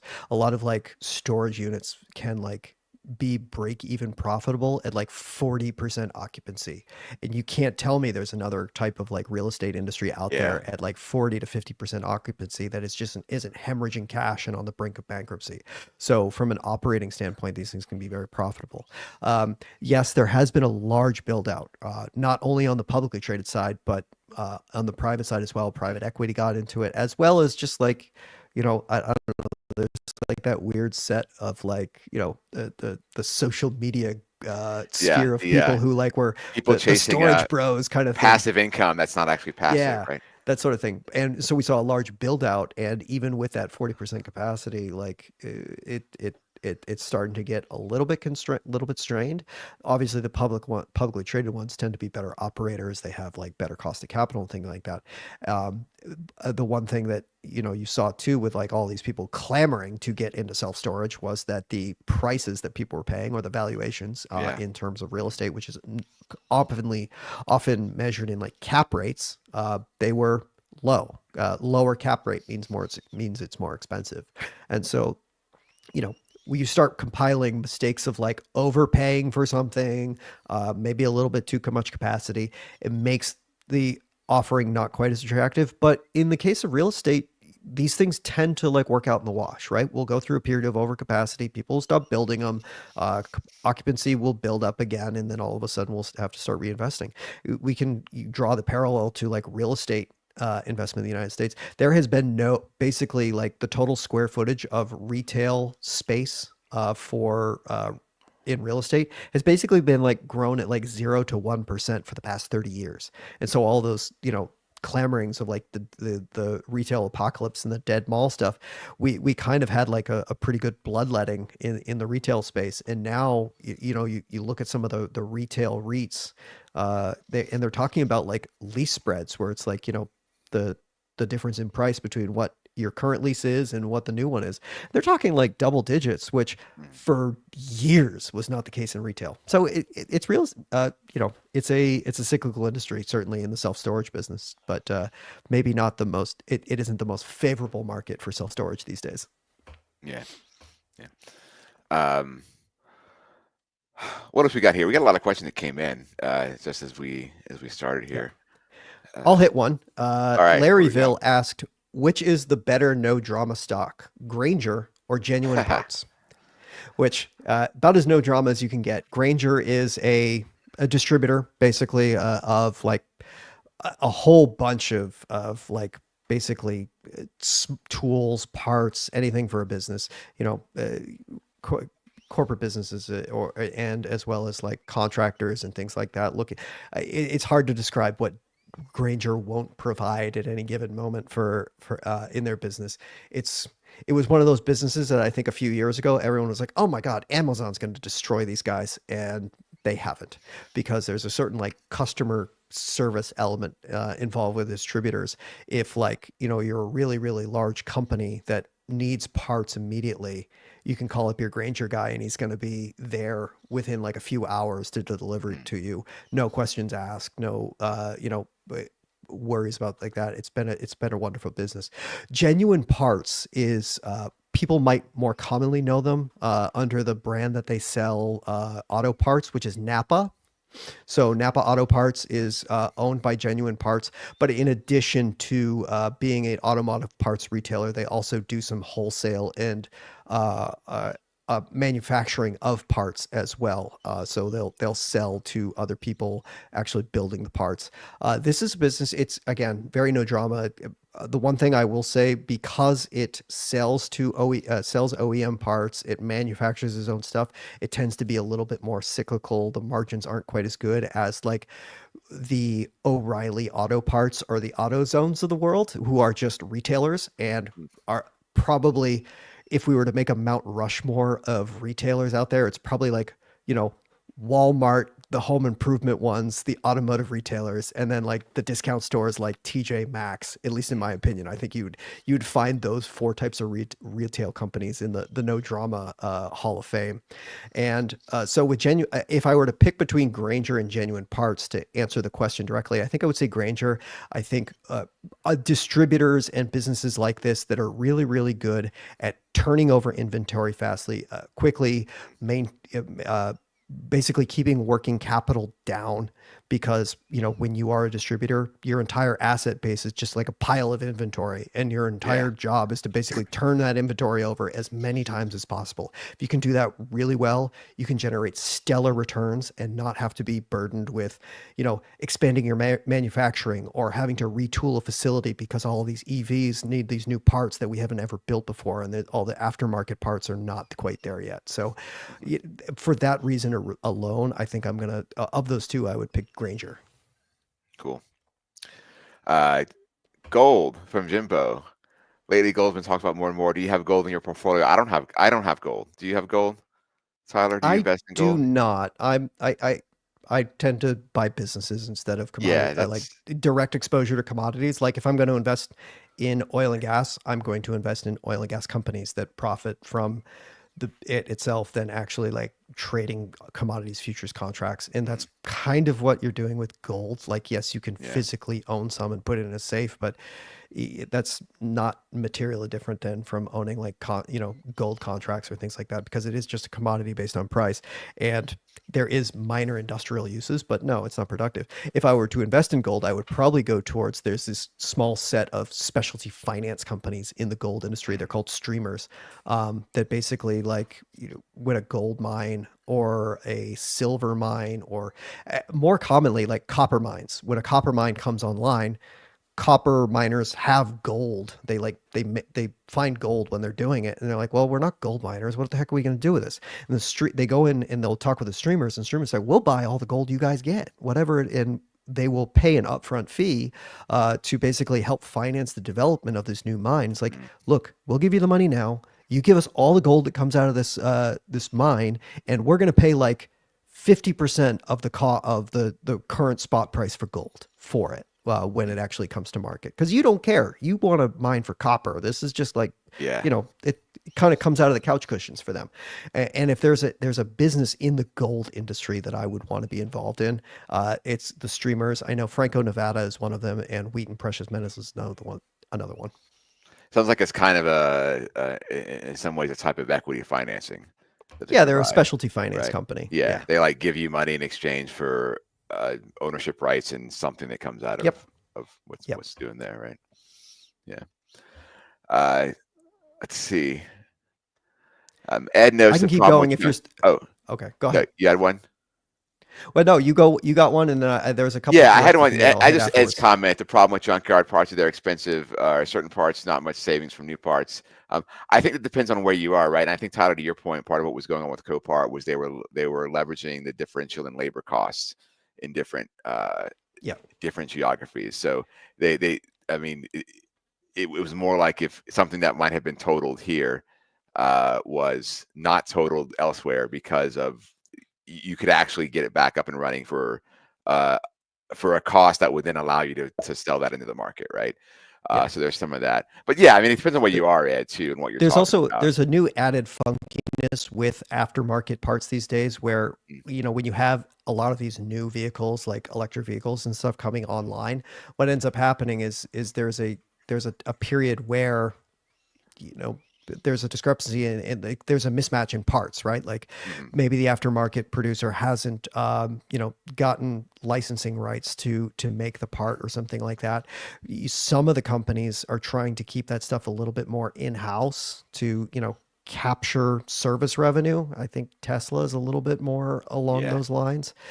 So it can be harder to get those parts, and companies are kind of following that model, be like, wait, we can just not be as generous with our aftermarkets. The aftermarket component of parts kind of came around to being like, we can't keep up with the demand. So, and especially when things start to go off warranty, we don't want to be involved with these things as much anymore. And so the idea being like, yeah, they can do aftermarket parts. Those people can make money. We want to focus on the cars that we're working on now. And so I think for a lot of, especially new EVs, new models and things like that, it can be harder to get aftermarket parts. And that's why we're starting to see higher prices for used and aftermarket parts. Let me hit a couple of these that are directed to me. One was a comment. I need input. Said, "Hi Tyler, I started a position in BBB Foods, and it looks like I need did so for his kids as well. He is bullish on the Mexican economy for the future, so thank you there. Yes, this is a company that I have opined on a couple times on Fool24, a hard discount Mexican grocery store. Similar to a Aldi, Lidl grocery outlet bargain market style kind of business developed specifically for the Mexican market. I think there's immense immense growth opportunities there. They're talking about 7 to 8 to 10 times its store count over the next several years, as well as getting a lot of customer traction. Like last 10 years, I think it's been double digit same store sales growth. So wonderful story in the Mexican economy. And same thing. I think I've done my love letter to investing in Mexico a couple times lately. So maybe on one of the long form weekend shows that we do, I can do that again and give some updates on the Mexican economy. Nice. Other ones. This is a really hard one. I'm going to cut this down to a few because I think honestly, there's too many tickers to cover all at once. But Jimbo has a question about 30 minutes ago. No drama do we expect from, basically it's a lot of housing ones. And Right. I would say some of them are very no drama. Others, not quite so much. We have DFH, Dreamfinders Home, NVR, name and ticker, exact same thing. RDFN, which is Redfin, WD, Walker and Dunlop. These are Dreamfinders Home, NVR, both home builders. Redfin, I think we all know, is kind of a real estate website, kind of with their what is it? I think Advantage Agents or something like that. Kind of a new model on the real estate agent business. And Walker and Dunlop that's the weird one of all of this. They are an originator of multifamily loans for construction and for ownership of multi-unit housing and things like that. Then we get to the REITs. Oh, Realty Income, Simon Property Group, American Tower, AMT, and Alexandria Real Estate, ARE. I'm going to pick two that I think are kind of like the no dramas quality businesses that I think are best positioned to succeed over the long period. And I'm going to go with NVR and Realty Income O. Let me start with NVR. Arguably the best home builder in the business from an operational standpoint on every aspect of the business. Absorption rates, which is basically like how many houses in a community do we sell per month. They always are posting stellar numbers. They keep a very modest debt portfolio. They were the originators of this land light model, where instead of actually owning lots that they develop themselves, they option it out to developers and say, like, look, it's basically a futures contract. It's like, when this thing's ready, we'll buy it for a discounted price because we gave you a little bit of money to start. So it's been, ironically, they did that because they almost went bankrupt in 1991, and they were like, oh man, this really works well. So cheers to them for being able to find something during a very bad time in their business. But ever since then, they've been one of the best in the business by far. I think there might actually be a chance that the management team has been replaced by robots or the Borg, because I dare anybody on this stream to find me pictures of the management team at NVR. Huh. They don't exist. They have done an amazing job of basically scrubbing their identity off of the internet. So kudos to them. I don't even know. They might just be robots at this point. But if the robots can do really good at managing NVR, kudos to them. And then on the REIT side, I would go with Realty Income. This is one of those, no drama. It's really hard to screw up a business that has as many properties as Realty Income has. I think, is it up to like 15,000? I think it was like 14, It's a lot. I don't know what total the properties current number is. in their portfolio. And this is, they started out small with their properties. It was a lot of like standalone businesses, like quick change or quick oil change bays and things like that, like a Jiffy Lube, or Valvoline sort of business, or standalone, like the business where the bank is, that's a standalone part of the strip mall, or fast food retail, and businesses like this where they're very recession resilient. Things like that. It's made it a spectacular business, and they've kind of diversified out too, because basically once you get that big, you can't just be like out buying like single, I don't know, $1 million, $1.5 million properties. Could you imagine the sales team you'd have to do that to when you're like a 50, Yeah. $60 billion company? You'd be closing a deal every week, right? At least. Yeah. So what they've done is they've diversified out, and they're starting to look at either like buying other companies that have similar portfolios, and starting to go into things like casinos. I think that they are now the landlord for the Encore, which is the casino in Boston, Massachusetts. That was one of their bigger deals lately, because I think that was something like that. It's one of those businesses. It is so diversified at this point that any single property going sideways is barely going to move the needle for this business. And in terms of reliability, it's a business that's paid a growing monthly dividend for, I can't even remember now. I know a dividend on a quarterly basis, it's well over 25 years, but I think on a quarterly basis, or on a monthly basis, it's also been like maybe, I don't know, 100. I can't remember. Off the top of my head. There's more people who are much more versed in all of the statistics of Realty Income, but when it comes to no drama, it's businesses like this that over the very, very long term, they're going to do spectacularly well. As far as like they do have over 15,000 now, by the way. Yeah. So as far as how would I say this? There's a difference between business and stock. Since these are relatively slow growth businesses, these aren't like the type of businesses you want to buy indiscriminately at every price. There was certainly a time when, what was it? Like 2021, 2022, when there was like, zero interest rates, a lot of these businesses were very richly valued because of their dividends and things like that. But now in a much higher interest rate, with dividend stocks that grow at a relatively slow rate, they can start to look a little bit overvalued. And I think I could have made the argument for the last few years that Realty Income was probably a little overvalued. I think today where it is in terms of valuation, in terms of where dividend is and what how its dividend can grow from here, it looks a little bit more attractive. What's the dividend yield today is like 5.76%, much more attractive than a couple of years ago, where I think it was closer to like, I'm pulling up the chart here. Yeah, it had a dividend yield like down to 3.5%, which is, it's not bad, but if you're growing your dividend at 3.5% annually for the past 10 years. It's not as attractive as a proposition. Yeah, yeah. Sticking with the housing theme here, I had a question. Toll Brothers earnings tonight. What are your thoughts and expectations? I don't know if this is one you follow. I don't know that so my thoughts on this, Ed, are I'm a lot more interested in what they're going to say looking forward versus what the quarters. I don't expect any surprises from the past quarter. Like, I think it's just going to be kind of like it is. We kind of expect what we're going to get from that.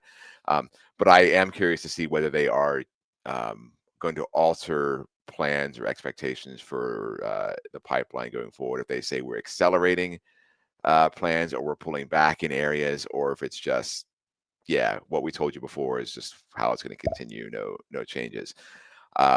Because interest rates have not come down perhaps as quickly as we would have liked. And what, a week or two ago, we had the Fed say, yeah, no plans to really pull them back further anytime soon, essentially. Does that mean that a home builder like Toll Brothers is going to look at that and say, well, maybe we need to slow down a little bit? I don't know. But I'm curious to see what they say about that. That's what I'm looking for. Yeah. Any thoughts from you, Tyler? The only thing that I would think about with this is of the home builders, my knee-jerk reaction is, and I don't know if this is 100% or not true or not, but my knee-jerk reaction is Toll Brothers shouldn't be as affected by interest rate changes by the fact that Toll Brothers is a luxury home builder that focuses on the upper end of the market. And so people who are buying the type of homes that Toll Brothers make are probably either one, are selling an existing home so they have a lot of home equity that they can move into a new home, so that their mortgage probably isn't equivalent to, like, the first time home buyer who is making their first maybe 10 to 15% down payment on a home and has very little in terms of equity in the house. When you have move up homes, luxury homes, things like that, the owner or the buyer is going to have a lot more equity. They're going to probably have a much higher disposable income, and things like this are going to make them slightly less interest rate sensitive compared to like a LGI Homes, who is an entry level only type of home builder, or some of the giant ones, Lennar, NVR, in terms of total homes built. They they go the entire gamut. These ones are going to be a little bit more interest rate sensitive. So again, this is my knee-jerk reaction. I too would like to see what happens in the call, because maybe my gut reaction is wrong here. But that's the first thing that comes to mind when I think of Toll Brothers. Yeah, it'll be interesting for sure. I want to hit this one because this is another one of my like riffs for quite a while. Jimbo has a question, had 29 minutes ago. He said, no drama. The question is AOS is the ticker. The company is AO Smith. Given its competition in China, is it still a no drama stock?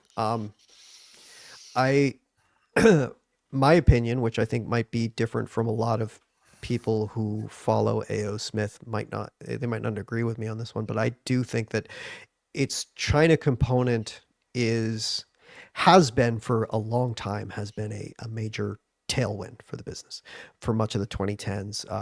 Entering the Chinese market was one of the big growth levers for them, which allowed them to kind of take a very, very stable business, which is selling water heaters and commercial boilers and things like that, and add a little jet fuel to a good business.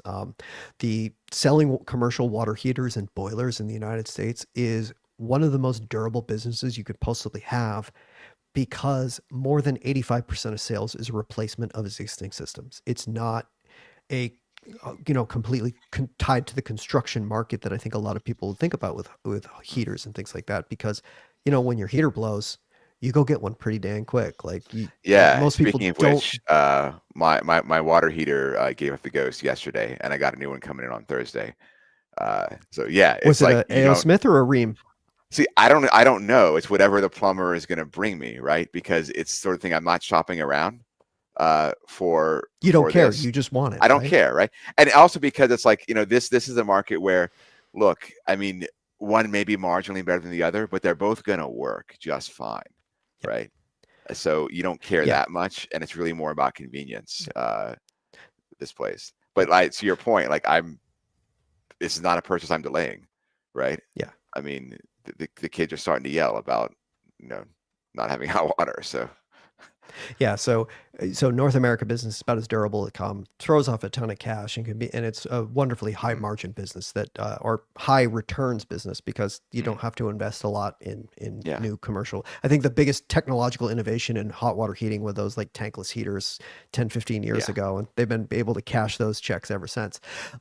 But when we start to get into the other markets like China, and they're also trying really hard to push into India as well, is you get into much more construction dependent or new construction dependent business.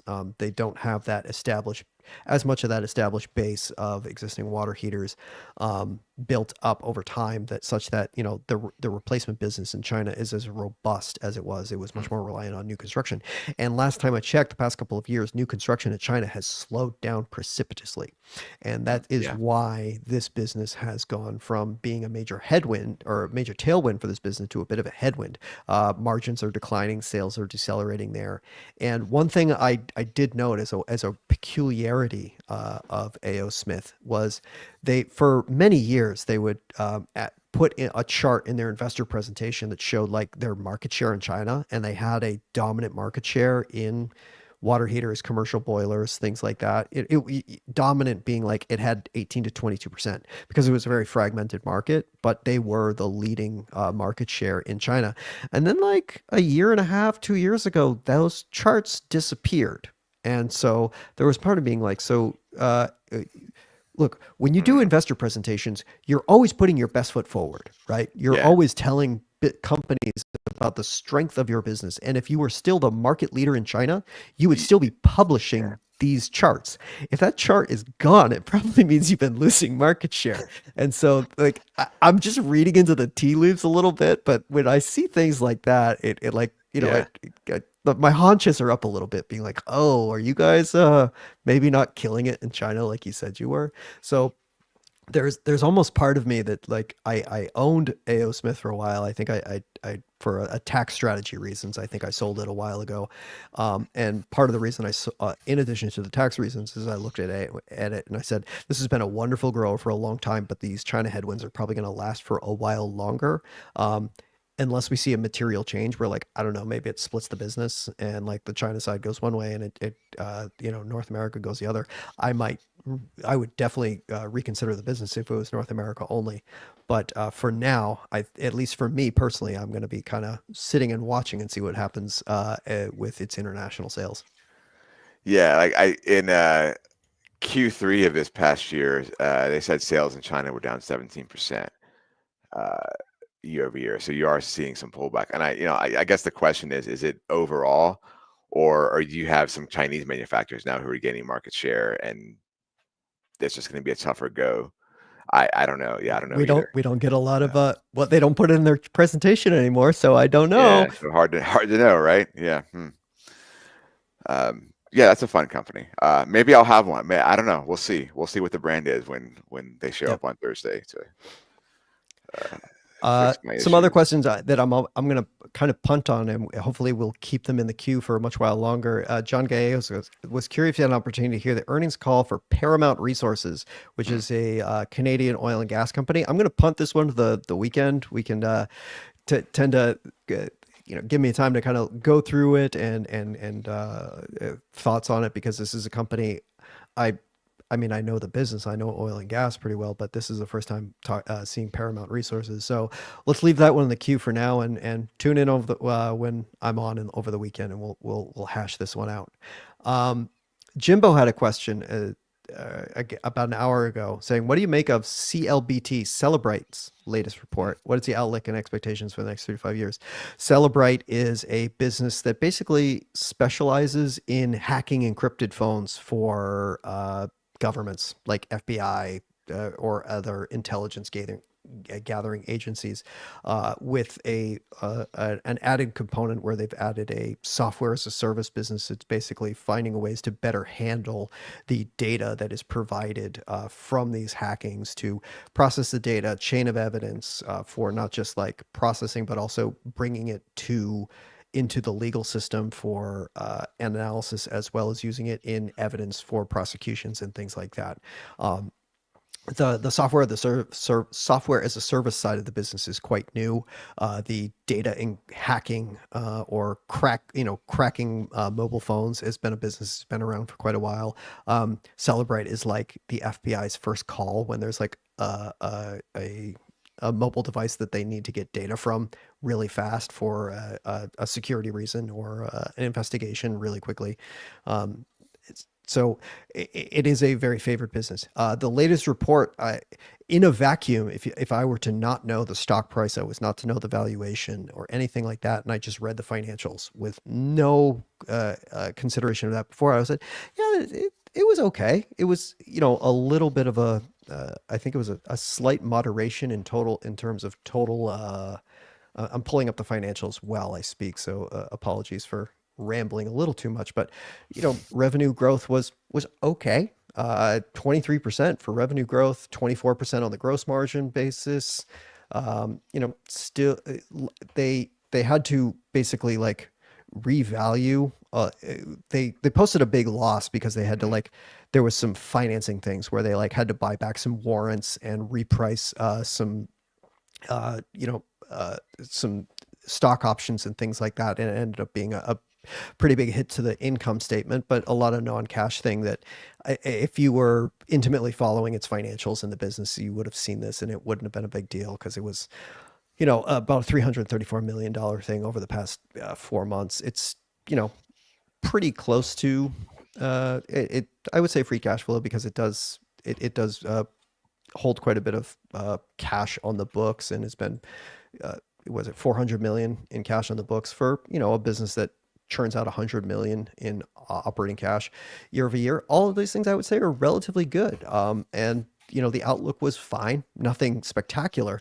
The thing that I want that you need to keep in mind, and perhaps why there was such a negative reaction to the stock, is late last year, I believe their longtime CEO stepped down somewhat suddenly. And so they have an interim CEO and they're still in the search for a new one. There wasn't a whole lot given as to why precisely there was the sudden departure, but he'd been with the company for like 20 years. So it's not like, it was a major misstep. 20 years, you can start to think about retirement too.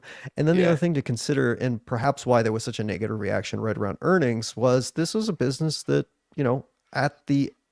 looking at it when the financials were released in December 31st, this was a company that traded for 70 on an, it doesn't even have an earnings anymore because of those losses, but it trades for what, 11 times sales, 70 times on an enterprise value to earnings before interest and taxes basis. This was a very, very expensive stock by any way you cut it.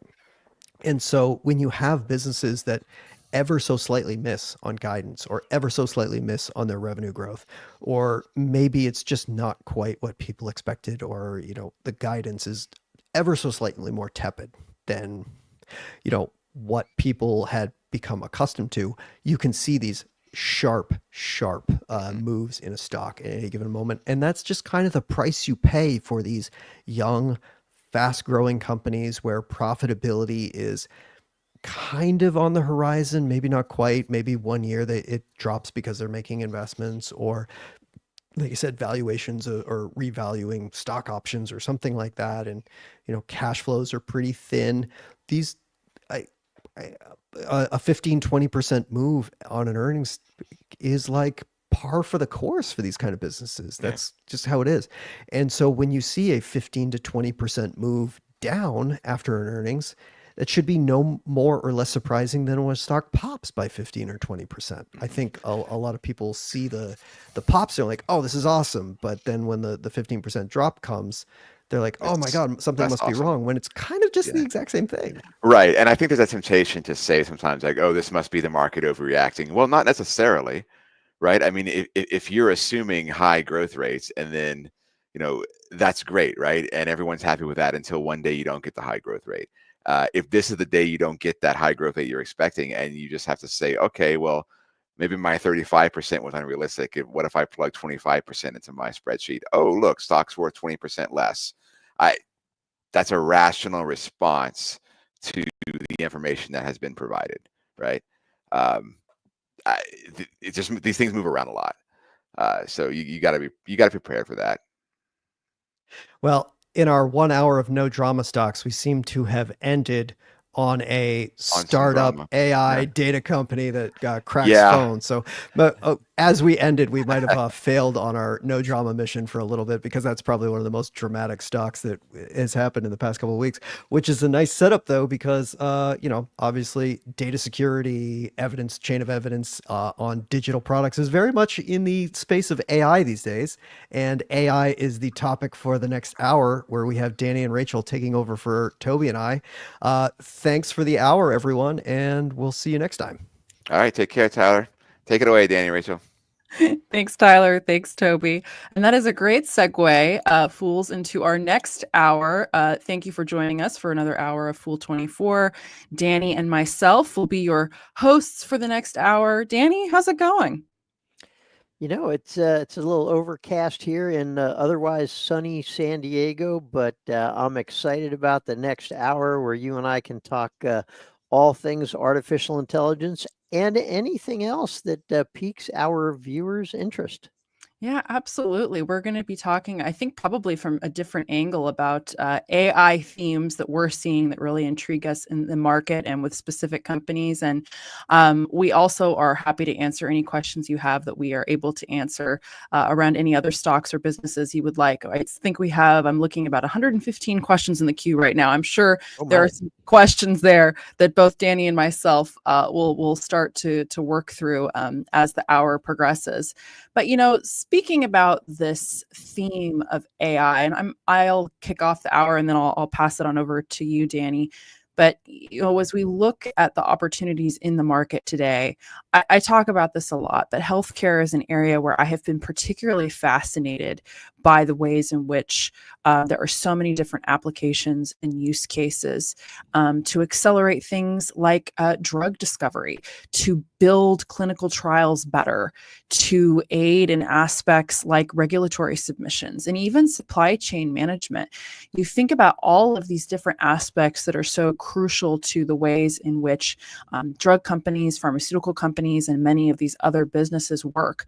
And there's so many opportunities for AI to, expedite and make those processes more efficient, which enables the people working on the ground that are helping to manage the clinical trials, the researchers and scientists, to focus on their job and do their job better. And, a couple companies that come to mind when I think about this right off the bat, one is the Swiss pharmaceutical company Novartis.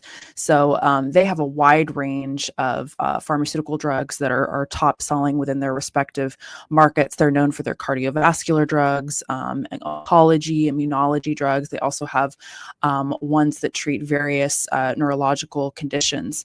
And they have been using AI primarily to accelerate drug discovery and development, right? So even when it comes down to identifying the right compounds to be used that would potentially be part of a future drug candidate, speeding up the process of narrowing down those compounds for what will be the most effective formulation that can actually make its way into the clinical trial process. That's something that's been really fascinating to me. They've been, leveraging various machine learning algorithms to analyze large data sets to optimize drug design.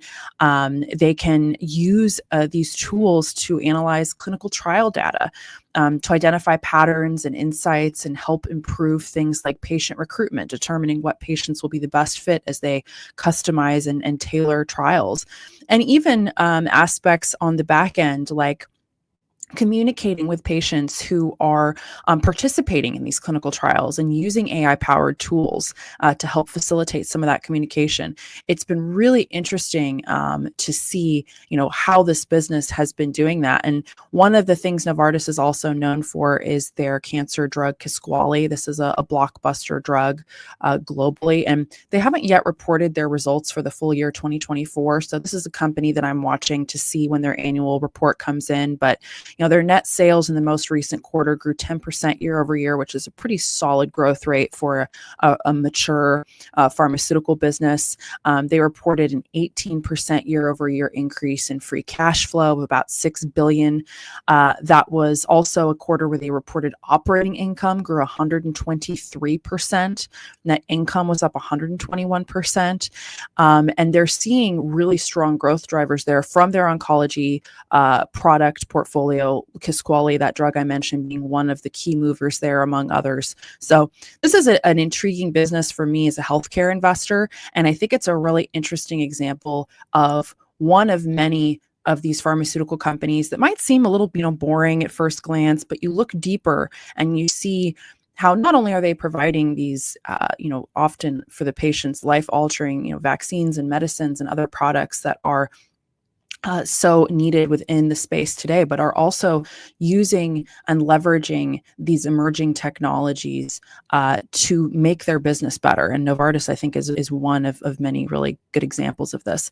But I'm curious to hear your thoughts, Danny. I know that you follow tech very closely, as well as some other spaces. I also love looking at different tech businesses. So I'm curious to hear your thoughts as we are looking at different AI trends today. One of the things I wanted to kind of kick it off with was, the market, or the potential size of the market for AI continues to ratchet higher. I remember a couple of years ago when, AI first reared its head, and we heard a lot of market commentators say that AI would be $1 trillion market.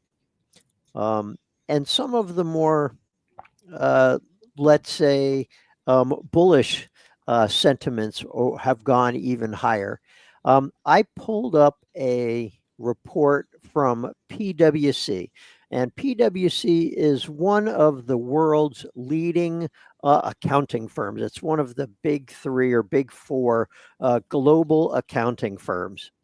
And they said that the potential contribution to the global economy by AI would be $15.7 trillion by 2030. Now, they kind of arrive at that estimate by saying that AI is going to increase productivity, and that in turn will fuel rises in GDP, or gross domestic product, for a number of countries across the globe.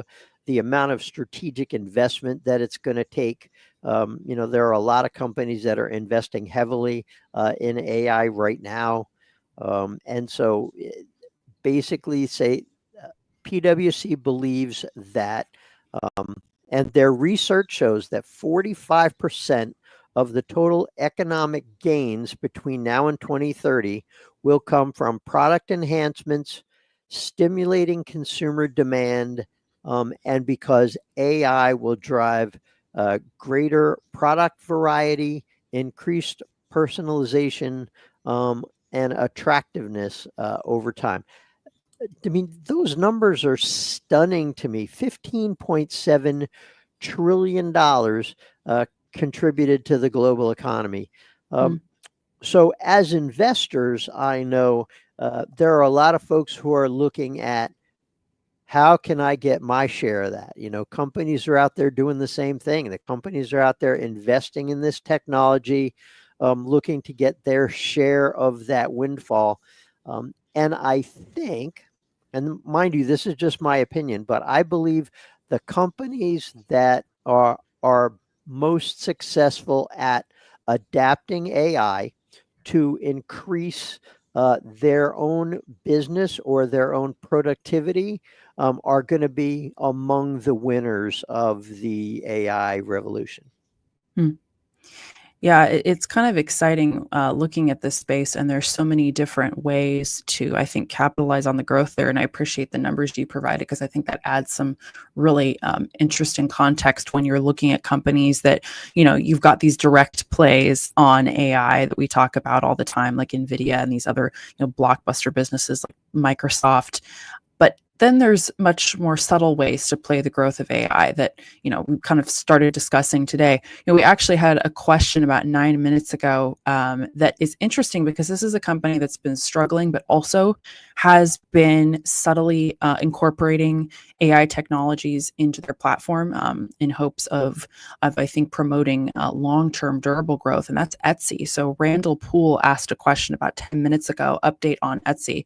So this is a business that I think we talked about a lot a few years ago. I think a lot of people were paying very close attention to this stock, especially during the heightened days of the pandemic. This is a stock that I still, I believe, own shares of, and one that I have had a lot of interest in. And even though it's struggled significantly the last few years, I still think, in my opinion, that there's a potential for a turnaround story here. But, talking about the concept of using AI tools, Etsy has really worked to leverage the power of AI in its business model and platform the last few years, doing everything from using AI to help improve, search results, to detect, violations of policies on its platform, to help create, personalized gift guides for shoppers.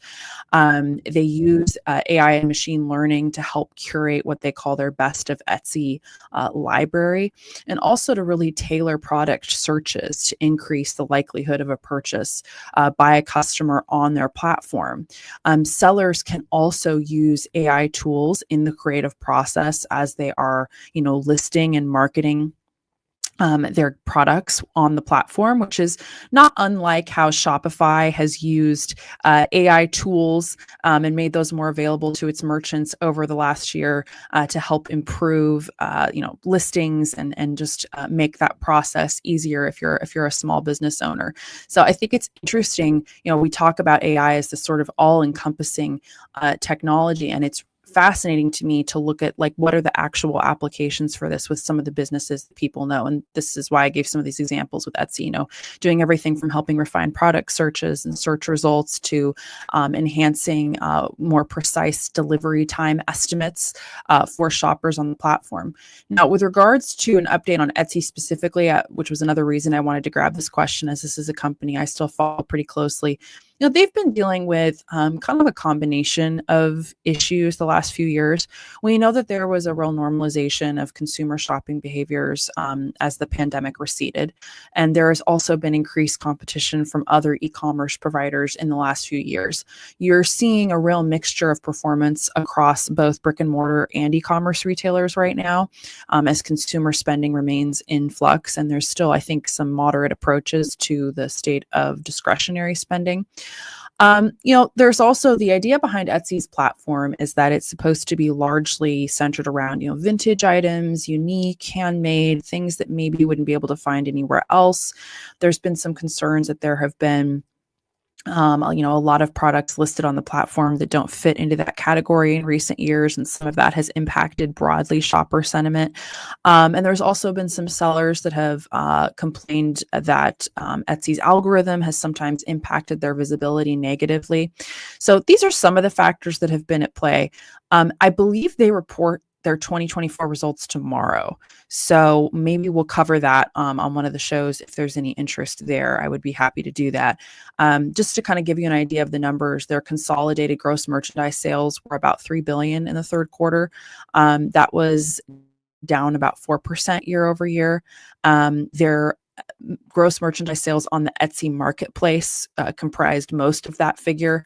That was down about 6% year over year.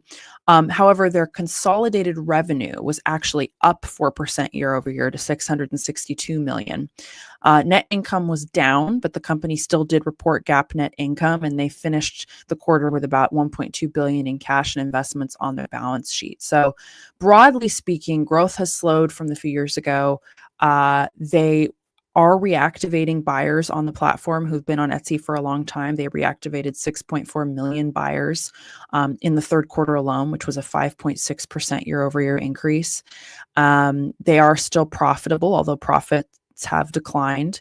So I think this is a company that has an uphill battle ahead. Like I mentioned, it's one that I still own. I like the value proposition of the business. I think that there is a lot of opportunity for a business like Etsy within the broader e-commerce space. The biggest question I have, and it's, I'm holding on to my shares right now, is, how do they remain competitive and continue to differentiate themselves moving forward? This is a small position in my portfolio, so it's one that I'm willing to hold on to and watch. But I think these are some of the biggest questions moving forward. And as we see what consumer spending patterns are like, which right now we know they're still pretty constrained, I think investors will probably start to get a much better picture of the prospects for the business moving forward. What about you, Danny? Any questions you see in the queue or other thoughts you wanted to share?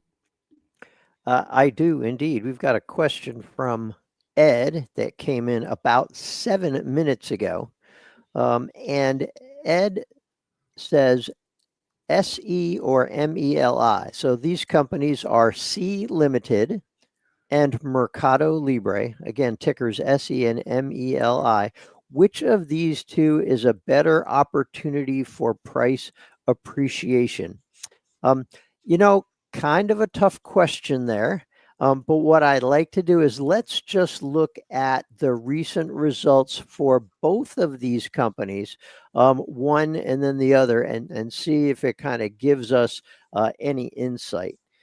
So what I'm going to do is I'm going to share my screen here in just a moment, and we're going to start with the results from C Limited.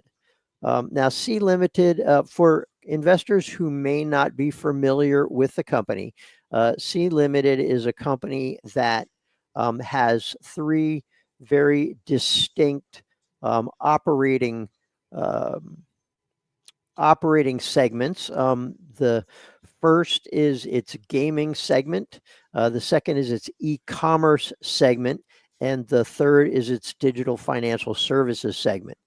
So if we look here at its third quarter report, the short version here is that C Limited was able to deliver revenue that grew about 31% year over year. Their gross profit margin was similar. They generated net income, which was good because in the year ago period, there was a net loss as they were, coming out of the economic downturn. And if looking further down a little bit, it looks like their e-commerce segment gross orders increased by about 24%. Their GAAP revenue was up about 42%. Adjusted EBITDA was in the plus column. In their digital financial services, revenue was up about 38% year over year. Now, they don't break down exactly here. Oh, here we go. Their adjusted EBITDA was up about 13%. Now, there were some losses there from non-performing loans, so that took a little bit of a toll. And then their digital entertainment, which is their mobile gaming segment, bookings were up 24%. Their GAAP revenue actually declined a little bit, but their adjusted EBITDA was up. So, when you look at it overall, this looks like, a fairly positive report, particularly, when you look overall. They went from a loss to a profit. Their revenue was up 31%. So this is, relatively impressive. Not one that would, not blowing the doors off, but a positive result nonetheless. Now, what I want to do is I want to switch over to MercadoLibre. And again, ticker MELI for investors who don't know this company. MercadoLibre basically covers a lot of ground. MercadoLibre is the largest provider of e-commerce and digital financial services in Latin America. It serves 18 countries in the region. I'm going to go ahead and share my screen here, and we're going to look at MercadoLibre's most recent results. And there is one thing that I want to explain right off here, and that is that MercadoLibre, because it serves so many areas, and they report in US dollars. Now, that's not a function of they need US dollars for anything. That's merely because they are listed on the US stock exchanges. As a result of that, what you see is you'll see a number that says this is what their results were year over year, and that's in terms of US dollars. And then you'll see something that near the top line here, you will see that it says MercadoLibre was up 103% FX neutral. Now, the reason why that's there is if you think about it in terms of the company operating in 18 different countries, it uses the money that it makes in those countries to reinvest in its operations in those countries. It will occasionally shift money from one market to another. But generally speaking, what you're seeing here is on a GAAP basis, its revenue was up 35% year over year. But if you look at it in terms of the transactions in the countries where it operates, its revenue is up 103%. And I think that is something that's underappreciated by investors about MercadoLibre. The fact that the company reports in US dollars, which kind of muddies the water a little bit. If they were reporting just in the currency of the countries that they operate in, you're talking about gains of 103%. To me, that is a fantastic result. Now, a little bit more background about MercadoLibre. The company not only operates this online store, as it were. It's been called the Amazon of Latin America. Well, it also operates these marketplaces for other merchants. So it's the Shopify of Latin America. It provides payment services. So it's the PayPal of Latin America. So there are all of these different verticals that the company operates in, which gives it a lot of opportunity for growth. I'm going to stop sharing my screen here for just a moment, and I'm going to go find one other. I'm going to find a page from MercadoLibre's investor presentation, which kind of provides a little bit more color. And then I'm going to share that so our viewers can see that. All right, I'm pulling that up now. And one of the things that's most impressive to me about this is that the company is really firing on all cylinders. And I know that's an overused metaphor. But if you look at it, its gross merchandise volume was up 71%. Foreign currency neutral. The number of items sold was up 28%. Total payment volume was up 73%.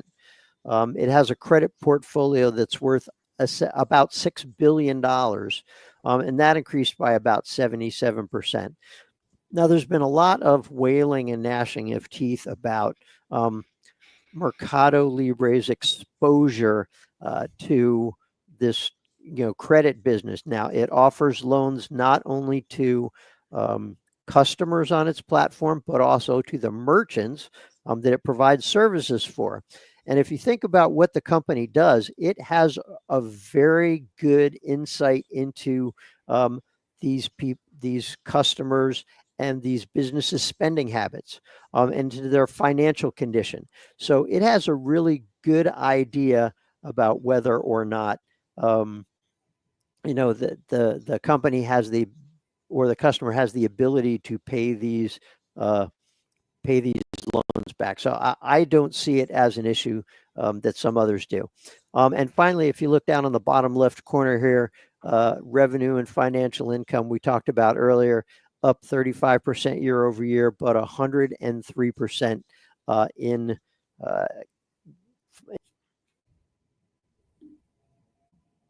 Oh, it looks like we temporarily lost Danny. So I'm going to take over here for a second while we wait to get him back in the green room here. So we'll hold off on answering the rest of the question until he's back. There was a question that I wanted to grab here about ELF. We actually had several questions that came in there. Oh, there we go, Danny.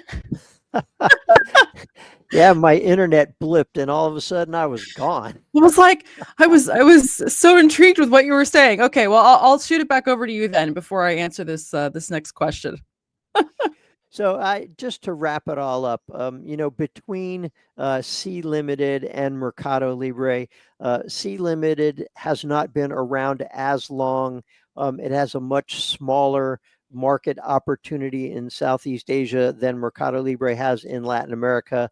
And MercadoLibre has a couple of decades of strong performance and track record. Between the two, I think MercadoLibre has a better opportunity. But again, maybe somebody knows something I don't. Thanks for that, Danny.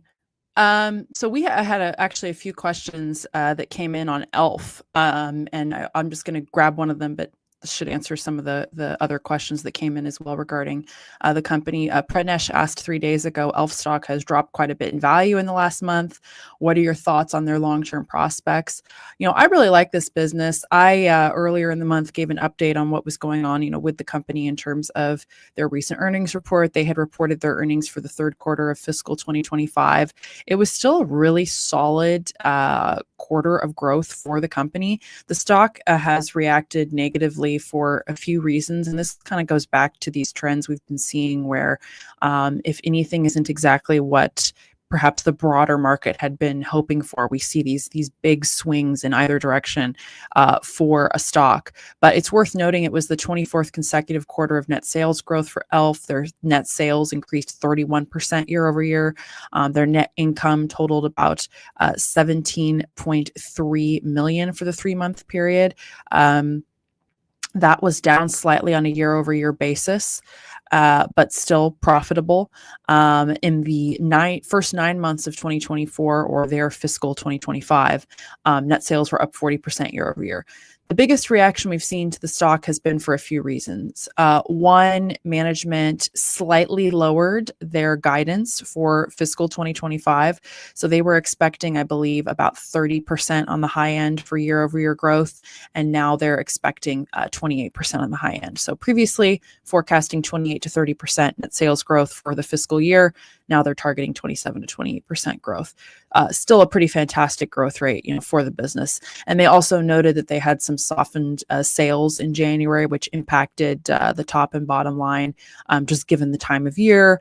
And they also cited some uncertainty regarding the future of TikTok in that month as being a potential issue, as TikTok has remained a really significant part of their marketing strategy. So that's just to kind of give you an idea of why recently the stock has declined a bit. I still have a lot of confidence in this business, going forward. I mean, you look back over the last several years, their revenue has grown well over, 300% in the last 5 or so years. Even their slightly downgraded guidance for fiscal 2025 of 27 to 28% year over year is a pretty solid rate for this business. And, one of the things they've been really focusing on as well has been their international expansion. They've been focusing on core markets like Italy, Germany, just to name a couple. And that has been something that has been a really successful expansion and opportunity for them so far. And I think it is an area where they're really perhaps just seeing the early innings of their growth in a far less, saturated market footprint than what they have, broadly speaking, in North America. One of the things that's been really notable about ELF's strategy to growth is they have really focused on community engagement, social media engagement. TikTok, again, has been a huge part of their overall campaigns. They will regularly host these interactive campaigns and initiatives like hashtag challenges. They'll host, live Q&A sessions and virtual events to interact with their audience. And again, their focus is primarily on making beauty accessible and affordable, while they formulate all their products to be, 100% vegan and marketed also as cruelty-free, which The average cost of an e.l.f. product is somewhere around $7 to $8, and that's given them a lot of opportunity to compete with some of these more well-known, older players within the beauty space because they offer high quality products at a lower price point.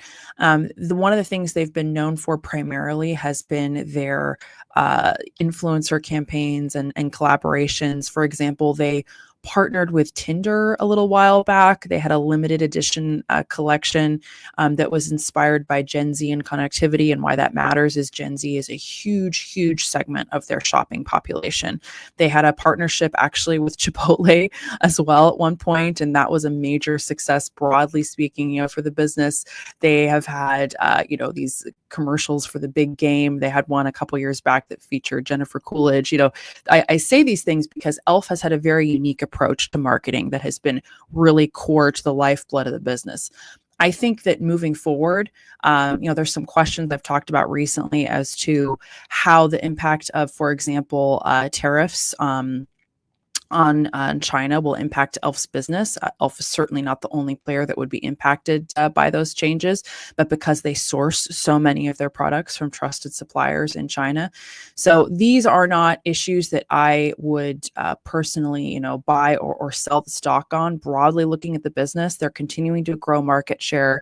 They're broadly profitable. Net sales are growing considerably. They have a nice solid cash position, and they're continuing to expand their penetration of key areas of the broader cosmetics and beauty market. And those are all signs to me that this is a business that has, in my opinion, a pretty long runway of growth yet ahead. Fair enough. I got a question here that was actually here from an hour ago, so I think it was a holdover from the last hour, and it's with regards to the company Twilio, ticker TWLO. And Melissa says, Twilio plunged 15% post Q4 earnings. What is your take on the company? Now, Twilio is actually a stock that I own. And I went back and just to take a quick look at the results. It looks like their fourth quarter revenue grew about 11% year over year. They had a GAAP net loss per share, although it wasn't as bad as the prior year. And I think what I was seeing here is this is a function of expectations versus what the company actually delivered. Just for a little background, Twilio is a company that provides the building blocks, as it were, to integrate communications tools for developers can integrate these communication tools into their customer-facing apps. So, for instance, if you get text alerts from your ride-sharing company, or you get an automated email that confirms a recent purchase that you made, or you get that notification from a restaurant that your table is ready. Those were likely facilitated by Twilio's technology. Now, having said that, if you think a little bit about that space, this is something that, once you get to a certain level of saturation, growth is going to be a little bit slower. We had some difficult economic conditions over the past couple of years. Growth kind of slowed to a crawl, but it had been picking up recently for Twilio. In the most recent quarter, growth of about 11%. That was not terrible. It was a little bit better than I think what investors were expecting. However, on the bottom line, the company didn't generate as much on the bottom line as it had in the previous quarter, and investors didn't really want to see the company take a step back. So generally speaking, I would say I think Twilio is a good company. They're expanding their offerings. This is not a company that is going to see the growth that it did a few years ago when it was kind of a young upstart. But I do expect, solid results going forward. But I do think this is, one that's going to take some time to develop. So I think it's a good company. I think expectations got ahead of what the company could deliver. The stock fell a bit.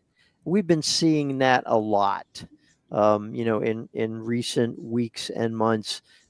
If a company does not deliver up and above what the market was expecting, the stock gets slammed. And I think that was the case here. There was a question that came in a few hours ago. Hi, is there any news on Lululemon that is material and driving the stock lower? I'm not sure if I missed anything. So I wanted to look into this a bit. From what I could tell, there hasn't been any news in the last couple days or anything like that has impacted the stock. Ironically, while it's still down year to date, shares are up about 40% over the last 6 months, but it's definitely been subject to some different moves from investors, just broadly speaking. No major news about the business as of late. And I think the biggest thing investors are waiting on is its earnings for the fourth quarter and full year 2024. They did update their revenue and earnings expectations for the fourth quarter at a conference back in January. And in that conference, management stated that they were targeting net revenue that would be anywhere from 11% to 12% year-over-year growth from the fourth quarter of fiscal 2023. They were also targeting diluted earnings per share of anywhere from $5.81 to $5.85, which was a bit of an elevation from their prior guidance of $5.56 to $5.64. So that's all very positive news. They also are targeting that their gross margin for Q4 will increase 30 basis points year over year compared to their prior guidance of a decrease of 20 to 30 basis points. So we will have to wait and see what those actual figures look like when their full year report comes out. But it's worth noting that when they did announce some guidance for the final quarter of the year in this conference that happened back in January, they not only elevated their guidance for net sales, but also for diluted earnings per share and gross margin. So those are positive things to be seeing from this business. Broadly speaking, they've been in the midst of their Power of 3 times 2 growth objective that they announced several years ago, where they're working on doubling their net sales between 2021 and 2026. A huge driver of that objective is their international expansion. They've been working on expanding both within Europe as well as different parts of Asia, including China, as major areas of focus for new store openings and just broader market penetration. Another huge aspect of their growth objective that they are planning to hit by 2026 is to double their digital revenue. And they also have been working diligently to expand their apparel options for men. So they have been aiming to double men's sales also by 2026 and hoping to further diversify their customer base. And Lululemon still also has these various initiatives that are designed to draw customer awareness and retention, like the in-store events that they hold, fitness classes that are often held at Lululemon stores. So no major troubling news. I think probably broadly speaking, there are concerns among some investors about just the state of consumer spending and how that impacts customer spending on things like, mid to higher price point athleisure. But from my viewpoint, this is still a really, really solid business looking down, over the next, 5, 6, 7 years. We had another question come in from Ed about Vertex Pharmaceuticals, which is obviously a company that I cover a lot. Ed was saying Vertex has been slightly down since earnings. Do you see any problems on the horizon? So it looks like the stock is, down about 1% in the last week or so, up about 13% from the start of 2025, just to give a little bit of color on how the stock has been moving. For me, this is a company I've talked about a lot that I'm very bullish on. I don't see any major issues that I'm concerned about right now. I am curious to see how their acquisition of Alpine Therapeutics, which they closed later last year is going to integrate into the broader business moving forward. That acquisition is actually, broadly speaking, the reason why Vertex was not profitable in the full year 2024, which is highly unusual for Vertex Pharmaceuticals. They are have a long-standing track record of profitability, although it's worth noting they did report net income under GAAP of $913 million in the final quarter of 2024, so a turnaround there. But that acquisition of Alpine Immune Sciences was the name of the company they acquired. And essentially, this is a clinical stage biotech company. They are focused on developing protein-based immunotherapies. Vertex has long been known for focusing on rare diseases that are underserved or for which there are little to no medicinal options. And specifically, Vertex has often worked on creating functional cures for these types of diseases. So, for example, they have a broad portfolio of cystic fibrosis therapies. This is what they've been primarily known for. These have been really profitable for the business and are also the only drugs on the market that treat the underlying cause of cystic fibrosis. So a few in-process product launches that I'm watching and that we'll be watching, I think, for updates on in future financial reports. So just to share, if you follow this stock, one will be the rollout of their new triple combination therapy, which is expected to broadly outpace sales for their flagship therapy, Trikafta. This new triple combination cystic fibrosis drug not only expands treatment options for patients that Vertex hasn't been able to reach before with their prior cystic fibrosis therapies, but can also work for patients that had to stop taking one of their prior therapies. This is a broad and expanding total addressable market, and Vertex estimates that there are roughly 94,000 people just in the US, Europe, Australia, and Canada that have cystic fibrosis that could benefit from their therapies. Another key product launch that is in process that I'm watching is of Casgevy. This is their gene editing therapy that they developed with CRISPR Therapeutics. The rollout of any kind of a gene editing therapy, and again, this was the first ever approved by the FDA, is very slow. It's a very long process that requires weeks of preparation, priming the patient, editing the cells, infusing them back into the patient.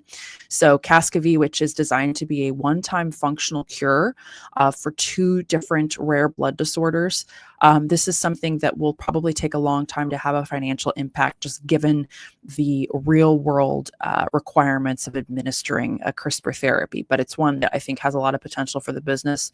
And finally, the other launch I'm watching is their new non-opioid pain therapy that was, the first kind of revolutionary pain therapy that we've seen approved in well over 2 decades. This is one that is expected to provide a really viable alternative to opioids, and specifically is approved for moderate to severe pain in surgical settings right now, but they are seeking further expansions of approval for the drug in the future. So their triple combination therapy, their gene editing therapy, and their newly approved non-opioid pain drug are, I think, the 3 biggest things to watch with the company moving forward. But broadly speaking, I think the company is in a good place and they're primed for some, I think, impressive growth over the next 5 to 10 years. So we have a question in the queue from Jimbo has a question from a couple of hours ago. And Jimbo notes that sentiment is worsening. Is time to get greedy is not the question now. Time to be fearful, that is the question. Is it early 2022 after reaching the peak and rolling down? I think it's an interesting question, and I'll tell you what I believe and what I have gleaned from some of the folks who are smarter about the market than I am. Let me first start by saying that I think 2022 was really a very different time. If you go back in 2022, inflation was still much higher and it wasn't going down. Banks were tightening their monetary policy and they weren't lending as much, so you had lower market liquidity, and that was really the start of the Fed raising interest rates, which it did repeatedly over the course of the next couple of years. So I think comparing this to the beginning of 2022, I don't think that's an apples to apples comparison. I think inflation is lower now, although, we did see a little spike in the most recent reading. I think that monetary policy has changed somewhat. I think consumer spending has held up. I also think that, we've had the benefit of a lot of spending by enterprise companies. And I think we're also seeing, not only the investment here, but companies are generally more profitable than what they were a couple of years ago. Um, so I don't think that we are seeing a peak like we did in early 2022 for all of the reasons I just mentioned.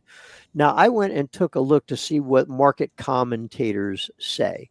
And keeping in mind that we've had, for instance, the S&P 500 delivered 24% returns in 2023. It delivered 23% returns in 2024, and history is against the S&P delivering another year of 20% plus returns. That said, most of the market commentators that I checked expect for the S&P 500 to be up double digits, low double digits in 2025, fueled by the continuing adoption of AI, fueled by increasing profits from businesses. Now, again, this is what I'm getting from the folks who know more about this than I do. And I generally tend to invest in up markets and down markets. I take the same amount of money from my, paycheck and put it away for investing every month, come what may, with very rare exceptions. So it may not be a time to be greedy, but I don't think it's a time to be fearful either. I think the market, based on what we know right now, I think the market still has the potential to do very well in 2025. I don't know if you have an opinion on the matter, Rachel. Yeah, it's definitely been an interesting time to be an investor the last several years. And as I've shared, I'm somewhat newer in my investing journey, having really started focusing on that about 5 years ago.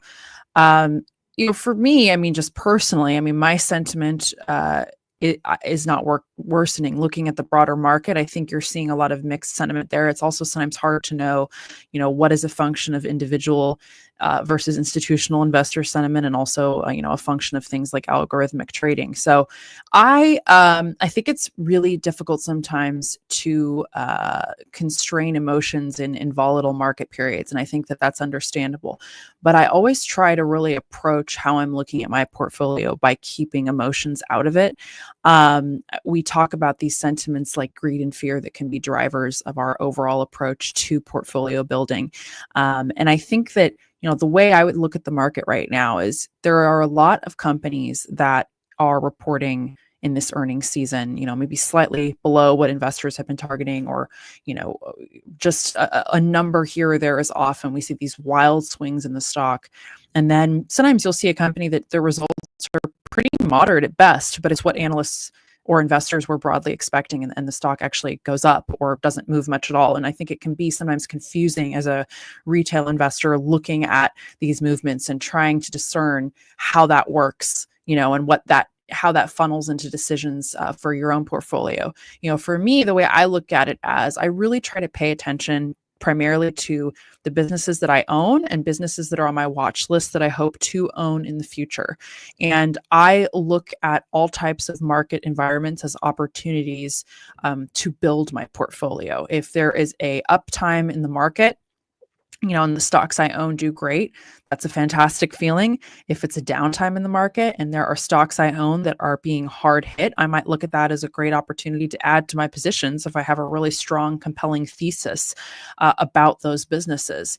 I don't generally let what is happening in the broader market determine how I build my portfolio. And similarly to Danny, I try to invest the same way in any market environment, right? In terms of regularly adding to my portfolio, And if there's businesses I see that I own or want to own that might have been beaten down just by the broader market and not because of a fundamental change, right, regarding the business that would cause me to question my thesis, I can look at that as an opportunity to buy.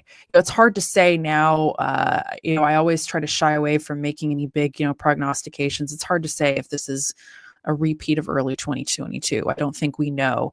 I think one of the benefits of being in the market and staying in the market is that you can benefit from all different types of markets, bull and bear and everything in between, to build a profitable portfolio over time. And then, the reality of being in the market and staying invested is that you're going to encounter these really turbulent periods.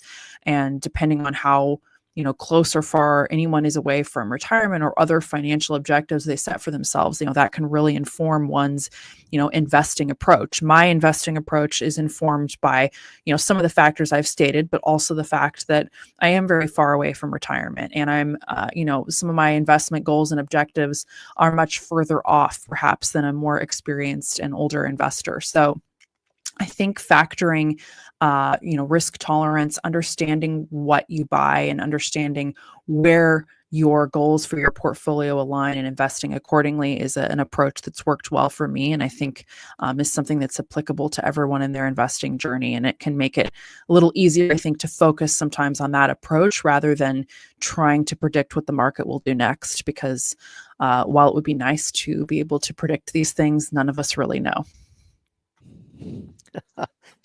Fair enough. I've got one other question here that I pulled from the queue.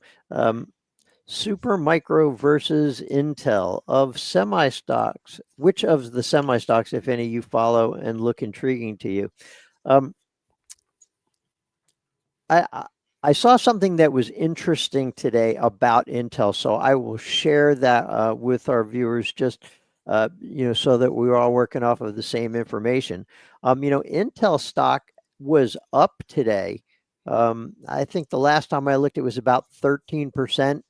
And there was a report this weekend in the Wall Street Journal that said that Broadcom, ticker AVGO, was considering making a bid for its product business, its semiconductor business.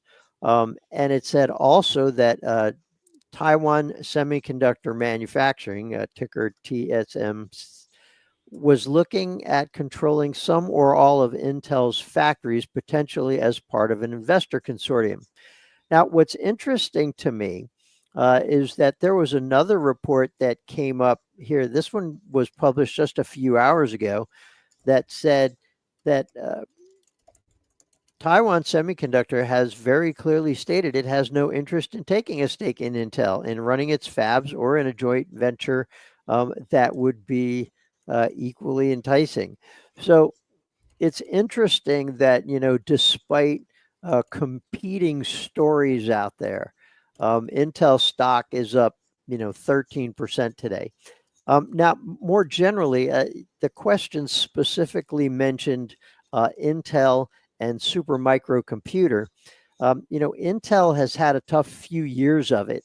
The company had telegraphed to investors that it was planning on, beefing up its semiconductor business, and it was going to try to, get a part of this AI windfall.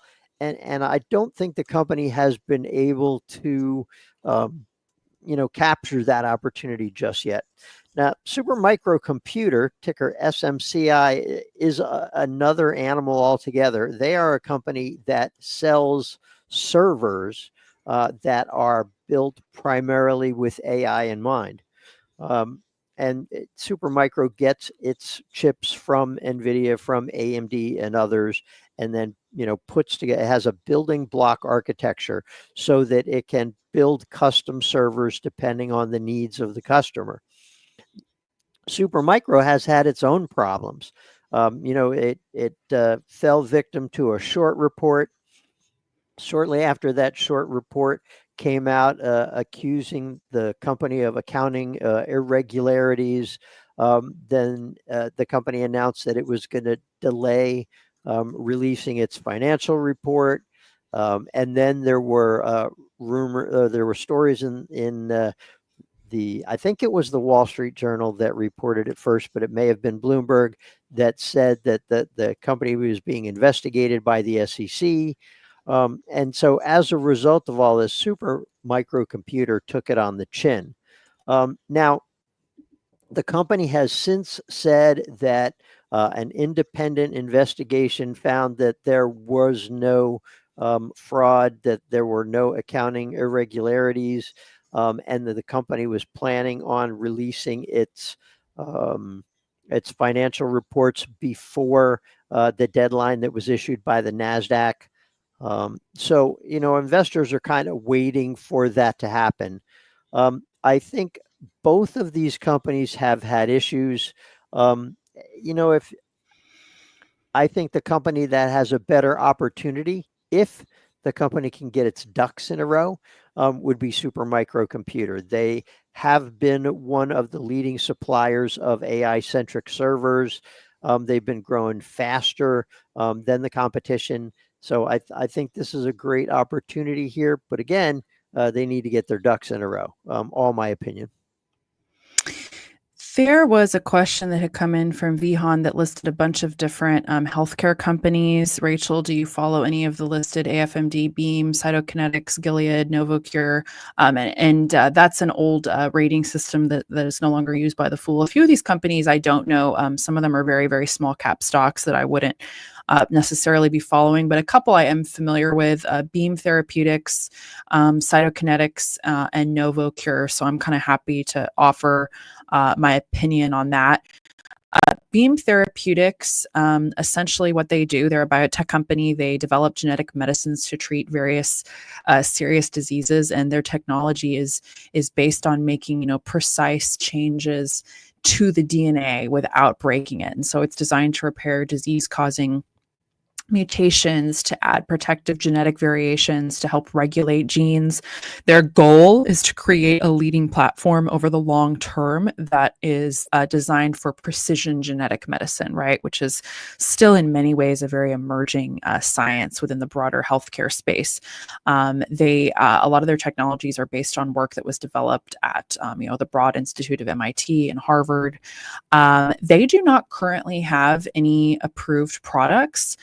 Beam Therapeutics does have several products that are in clinical trials, however, and as I mentioned, they're working on developing precision genetic medicine. So one of the gene therapies they're working on is for patients with sickle cell disease. They have another one that's based for a type of leukemia. As well as a number of other therapies in their pipeline. So again, this is not a company that has approved products. They are, I believe, pre-revenue at this point. So this is one I follow, but not one that I own. Cytokinetics, which was another company that Vihan asked about. They're a biopharmaceutical company. So again, they have that classic business model of they make money by selling pharmaceutical products, and through research agreements, they're specifically focused on developing treatments for various muscle-related diseases. They're known for a drug that is like an experimental heart drug called aficamten. I'm not sure if I'm saying it right. They are considered a late stage biopharmaceutical company. They have pretty modest revenue that they're reporting at this point, and their recent results have significantly missed earnings estimates. When they reported I'm looking at their prior report, but I believe they're still operating at a net loss. And again, their most recent revenue reports significantly missed by double digits what analysts had been projecting. So that's not one that I own at this point. The one that I'm probably most intrigued of on this list would be Novocure, and that's ticker NVCR. And essentially what they do is they create medical devices that use electric fields to help and treat cancer. And the devices are called tumor treating fields. And so their products are called the Optune and the Optune Lua. And essentially they use electric fields to help disrupt cancer cells from dividing. These devices are worn on the head of the patient, and they apply these electric fields in a non-invasive way. So their clinical trials are investigating creating these medical devices in various use cases, including brain metastases, pancreatic cancer, non-small cell lung cancer.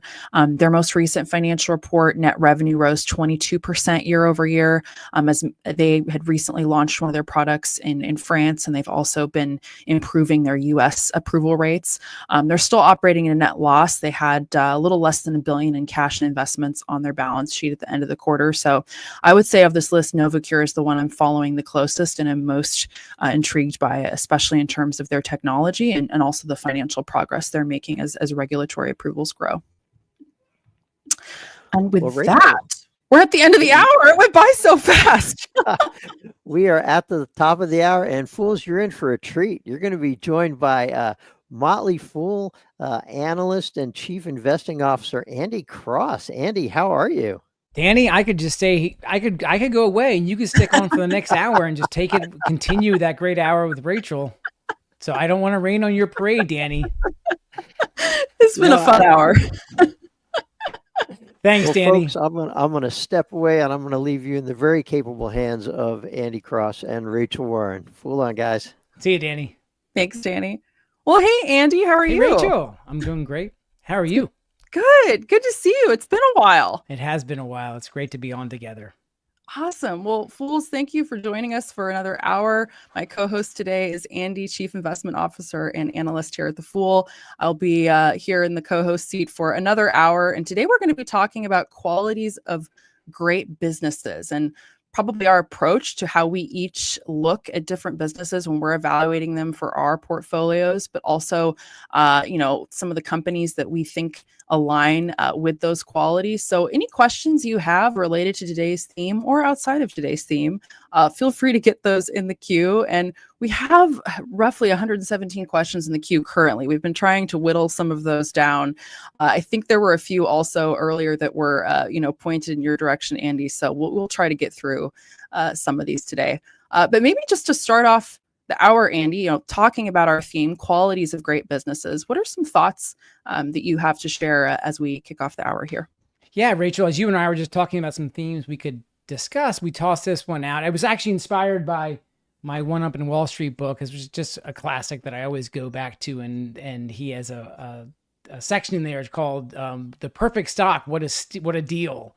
And so it just got me thinking about. And of course, at Stock Advisor, we talk a lot about trying to find great businesses that investors can buy and own for 3-5 years or more. And our track record kind of speaks to a lot of that. And just trying to find great businesses that really speak to us. And so the question was just like, what really kind of makes a great business? So I'll just throw out a few qualities and then you can react to it or you can give your own. And by all means, for members following us here over at Fool.com, please put some of your own thoughts in there. But for me, it's a combination.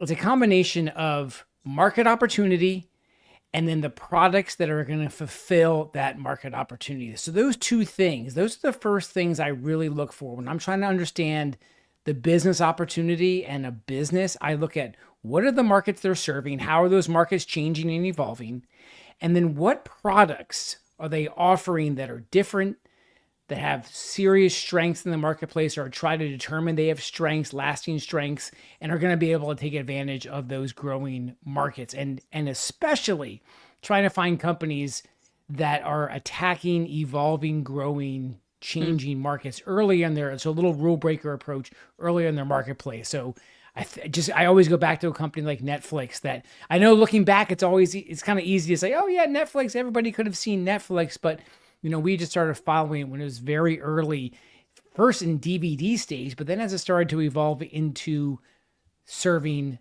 the growing streaming market and helped to grow the market. That's a great example. Yeah, Netflix is a fascinating one. I mean, you think about, I remember when I was a kid, I used to go to Blockbuster and, pick up the movies there. And you think about how that model has evolved so much, through the years. And now for basically the price that maybe you would pay for one or two, tapes that you would rent, you have, a monthly subscription that you pay to access just a wealth of content. And it's kind of fascinating to think how that's evolved. For me, my approach to the space, I think a lot about Healthcare is an industry that I cover a lot here at the Fool. It's one I talk about a lot here on Fool24. And so I'm always thinking, within this space, looking at those innovators, because you've got like the really big companies that I talk about a lot, the big pharmaceutical companies, the Pfizers and Johnson and Johnsons of the world. But there are so many other more emerging and exciting opportunities, within healthcare. And when I'm looking at these businesses, I'm someone that has always loved to pair in my own personal portfolio these kinds of tried and true businesses with, more growth oriented stocks. So, obviously looking for that strong underlying business model, looking at what are going to be drivers of the company's success over the long term. Do they have a large moat or some type of really key advantage that can differentiate them within their market? Maybe operating in a market where there is room for multiple players, but there's something about their approach or their technology or product or service that makes it different, that could be that driver of success, over the long term. And then obviously we think about the financial aspects, right? You want to have a company that's profitable or moving towards profitability. Are the levers of growth there to get them to that profitable point and sustain it, in the long run? And one of the companies that I've been thinking about a lot, that I've been following a lot in the healthcare space specifically, has been Hims and Hers Health. As someone that is very fascinated by the adoption and expansion of telehealth, something where I think Teladoc, which is one of the positions in my personal portfolio that I've held on to, but has not been a winner for me. One where I think a company like that has floundered. Where Hims and Hers Health has succeeded is, I think, the diversification of their platform and operating corely around the subscription-based model. So they offer that telemedicine platform that helps you, connect with a licensed healthcare professional across a range of, wellness and disease concerns, right? But you pay a regular subscription to be able to get deliveries of, the products that you need discreetly sent to your door. It makes it so much easier. You can still consult with doctors across a range of specialties virtually. You know that your prescription is going to be filled, through a licensed pharmacy delivered to your house. You don't have to go out there and get it. But there's also a way in which, a company like this, it's really, democratizing the healthcare space. It's offering an opportunity, not just in a time where there's, an aging population where, healthcare needs are changing and developing. The people that might not have accessibility to quality healthcare, they can log on as long as they have internet and connect with a healthcare provider across really expanding, use cases. When I know a lot of people have been paying attention to how Hims and Hers Health is expanding into these, injectable GLP-1 drugs that they're offering at a much lower cost offering than you could have if you go through some of the more traditional routes. But I think that's really just some of the beginning and the nascent stages of growth for this business, in my opinion. And I think the thing that has really stuck out to me, and I'd be curious to hear your thoughts as well, is just the way in which they are successively growing their subscriber base. They're really focusing on building personalized healthcare solutions for the customers that subscribe to their platform. And there's so much value that's created for the end consumer, and it's resulting in tremendous growth for this business that seems to have a lot of disruptor potential. Rachel, you had mentioned when you study businesses, and again, we're just thinking about great businesses, and we've really seen this explosion over the years of these subscription businesses and the high recurring revenue businesses. So like Hims and Her Health, where you have a subscription, Netflix, where you have a subscription. It generates these consistent revenue streams. And of course, the most expensive part to acquiring a customer is acquiring the customer, retaining the customer, and doing all you can to retain the customer, delivering around those services that I talked about. And thinking about, wow, the intellectual property. I used to follow an asset manager. The name is escaping me, but he used to say, when you study a business, you have every business has assets. That's either tangible or intangible assets, and a management team. So a balance sheet and a management team. That's all there is. And really, it's the management team that can get the most of the assets, whether they're tangible or intangible. I come back to that all the time when I'm studying businesses and thinking about, okay, looking at these businesses, does it have a business model that generates recurring revenue streams? So I see a question there about NVR. Vian had about a question about NVR. NVR doesn't really have recurring revenue streams. You buy a house, you may not buy an NVR house for years, if ever again.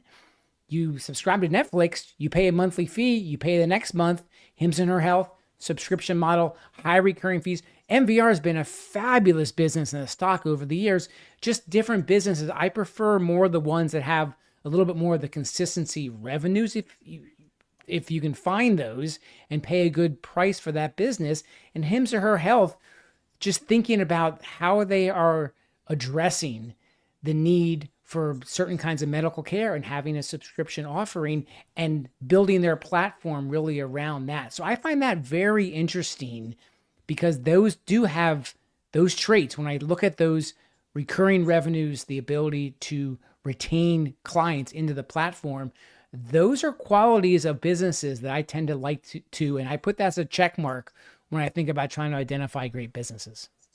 Yeah, absolutely.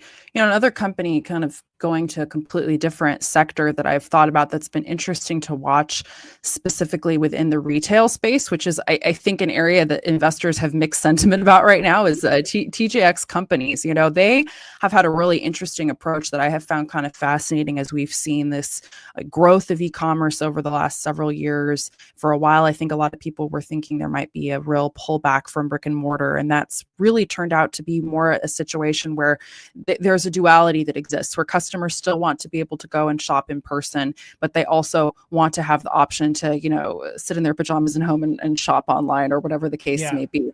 And what's interesting is we've seen some retailers doing really, really well. TJX is an example. And then we're seeing, kind of these flagship businesses we think about like Target, which is a company I really like as a dividend investor, but they have been really struggling to stay competitive. And one of the things that's been interesting for me, using this company as an example about TJX is, they have, all these different stores, right? Marshall's, Home Goods, I think HomeSense is another one. Internationally, they operate like in the UK as TK Maxx. But they have used this really opportunistic buying and inventory management strategy where they're able to ensure they're turning over inventory rapidly. They have their off-price retail model, so they're selling all of this brand name merchandise at a discount and at a much lower price than department stores, but they never seem to be overshooting their inventory in a way that would be harmful to the business because of the way in which they run their teams that acquire this inventory. And they also have kind of an interesting approach I've noticed just as a shopper at some of these brands, is that a lot of times they're really incentivizing the consumer to actually come in the store and have that foot traffic there, because there are limited ways in which you can actually shop these brands online. I think Home Goods, you actually can't shop online at all. And TJ Maxx, you have limited options online.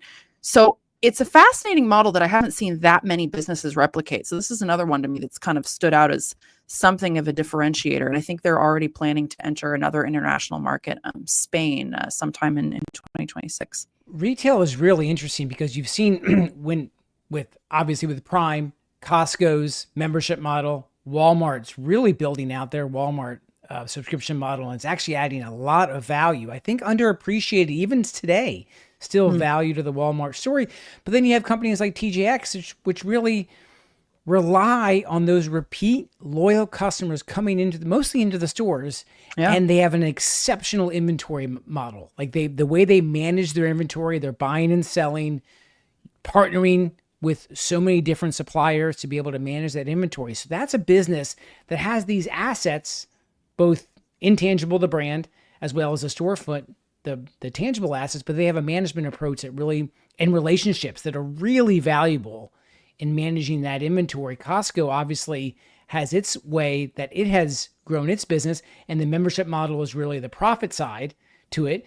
But the loyalty to the members, keeping costs low, again, just that is a real exceptional business. And you've seen it now start to bleed over to Walmart. Walmart was always a great business. Yes, I'll call Walmart, but I think it's even gotten a stronger business over the last 5 years on Don McMillan and what he has done, both with their e-commerce side, but now they're expanding into advertising and lots. So another great quality of business is when you can profitably scale out take your core business and attach things onto it and scale out and widen your market opportunity. That's a true sign of a great business. Costco hasn't really done that. Costco is just pretty much stuck to its knitting, right? But you see businesses that are they're able to, Chipotle, pretty much stuck to its knitting, right? Mm. But so like there's two different ways to go about this, but I love to find those businesses that you can kind of add on. It's not completely separation like what Massimo did when they went out and bought the Sound United company. Although they claim that it does have a tie-in back to its core business, but I think investors really doubted that.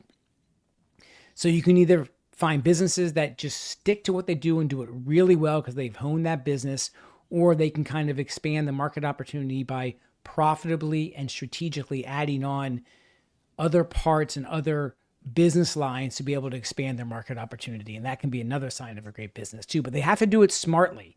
And that gets back to that really gets back to the management.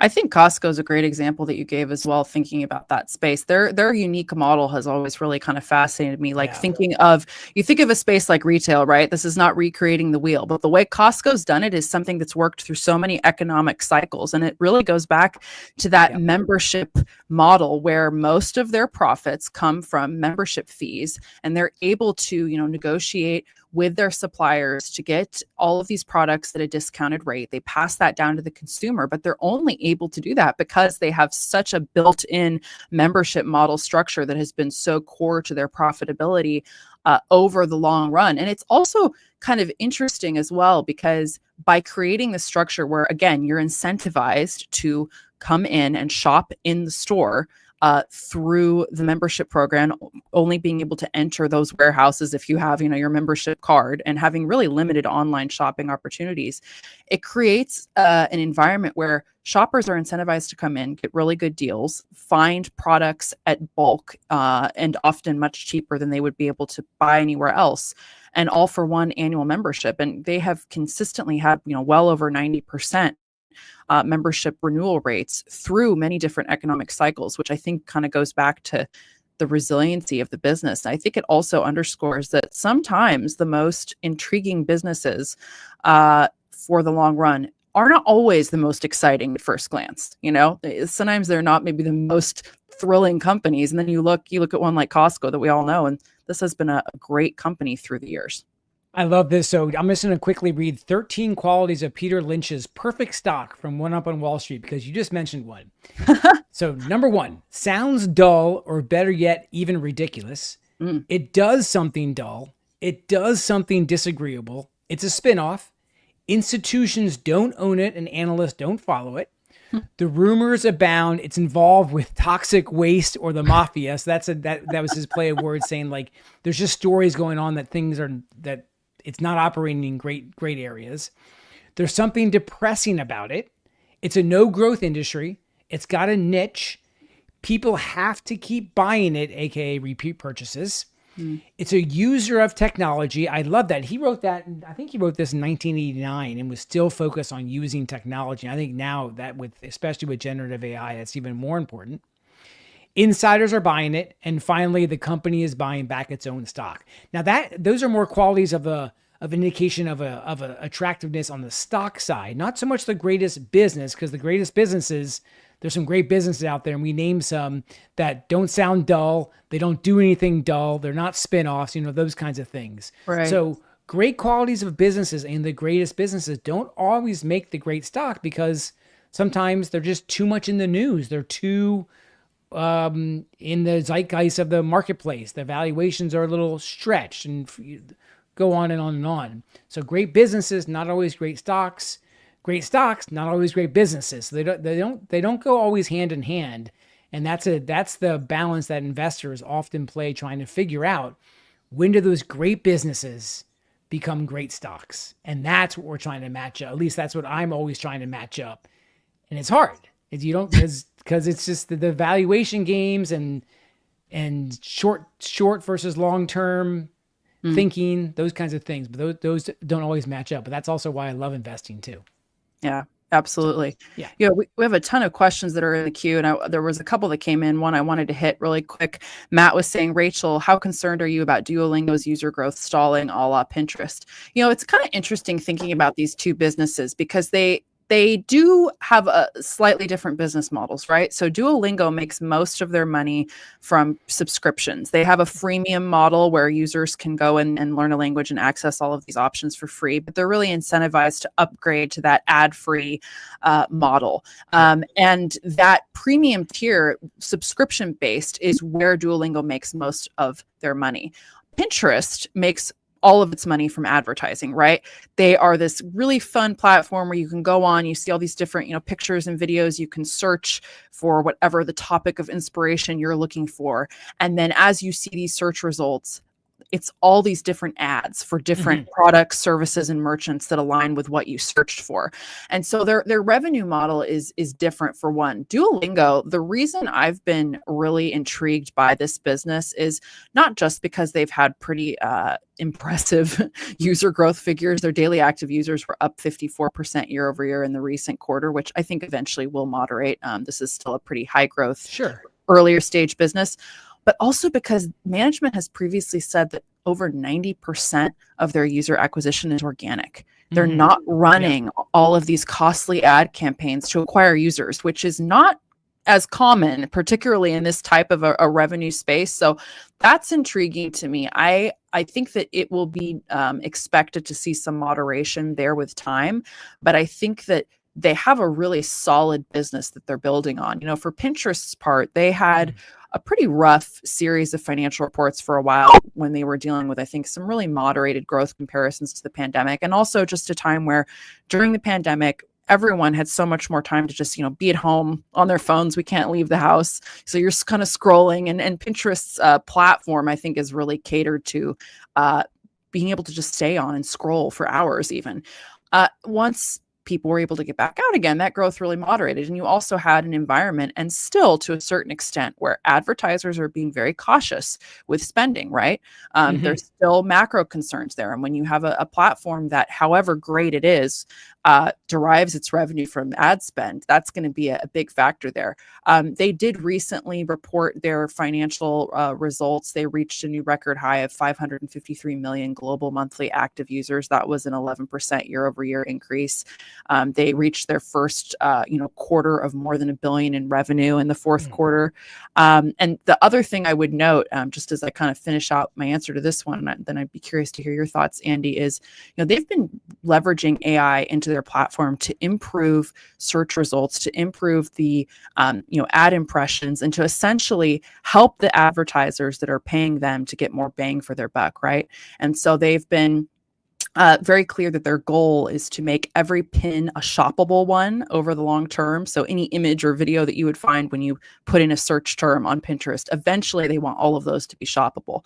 But what's interesting is they have billions of first-party user actions that they've said are on their platform, and that enables them to have really unique insights into how users interact with these pins that helps inform the ad campaigns they create. So I like both these companies. Again, different revenue models. I think Duolingo and Pinterest have a runway of growth ahead, but the factors for growth are pretty different.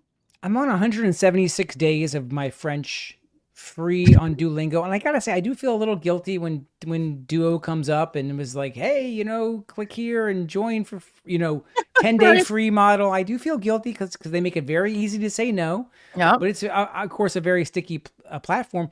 Pinterest, the thing I've always loved about Pinterest, so their big challenge is international profitability. So most of their growth is coming internationally, and the average revenue per user internationally versus in the US is far less. So as they can kind of start to ramp that up using various tools like you mentioned, it can be a very engaging platform. My 13-year-old daughter, her primary, she's not on other platforms, but her friends love sharing different things just on Pinterest, and it's just that a little bit more safe, it's a little bit more friendly, positive kind of social platform, which I've always respected. But the problem is the model. But that model is starting to gain a little traction now, Rachel, as you said. And speaking of, is Pinterest a great business? I don't think I would call it a great business, but I do like businesses that can evolve and have a pathway to start really getting better when it comes to the profitability. And we've seen this time and time again. We certainly saw it with the likes of Shopify Meta was actually a very profitable business and got even more profitable over the last couple of years. Companies like Axon, they just focus a little bit more on the profitability and the cash flow of the business, not just all growth for growth's sake. One of my things in my own framework I look for is profitable growth. They have to be able to grow the assets that the management team is going to deploy. They have to be able to grow those assets profitably and not just at any cost. And so that's a big challenge, especially for young growth companies that tend to maybe sometimes stretch to try to find those growth or do mergers. You mentioned the Teladoc merger with Livongo, which ended up just the whole situation just really fizzled. Just doing it at the wrong time for lots of different reasons.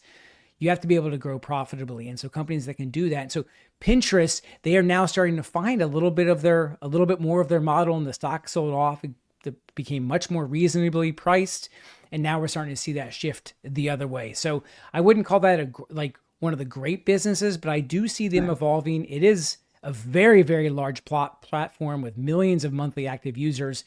And they are, like you said, utilizing the right tools to be able to make that platform very sticky, so they don't have to go out and acquire a whole bunch of different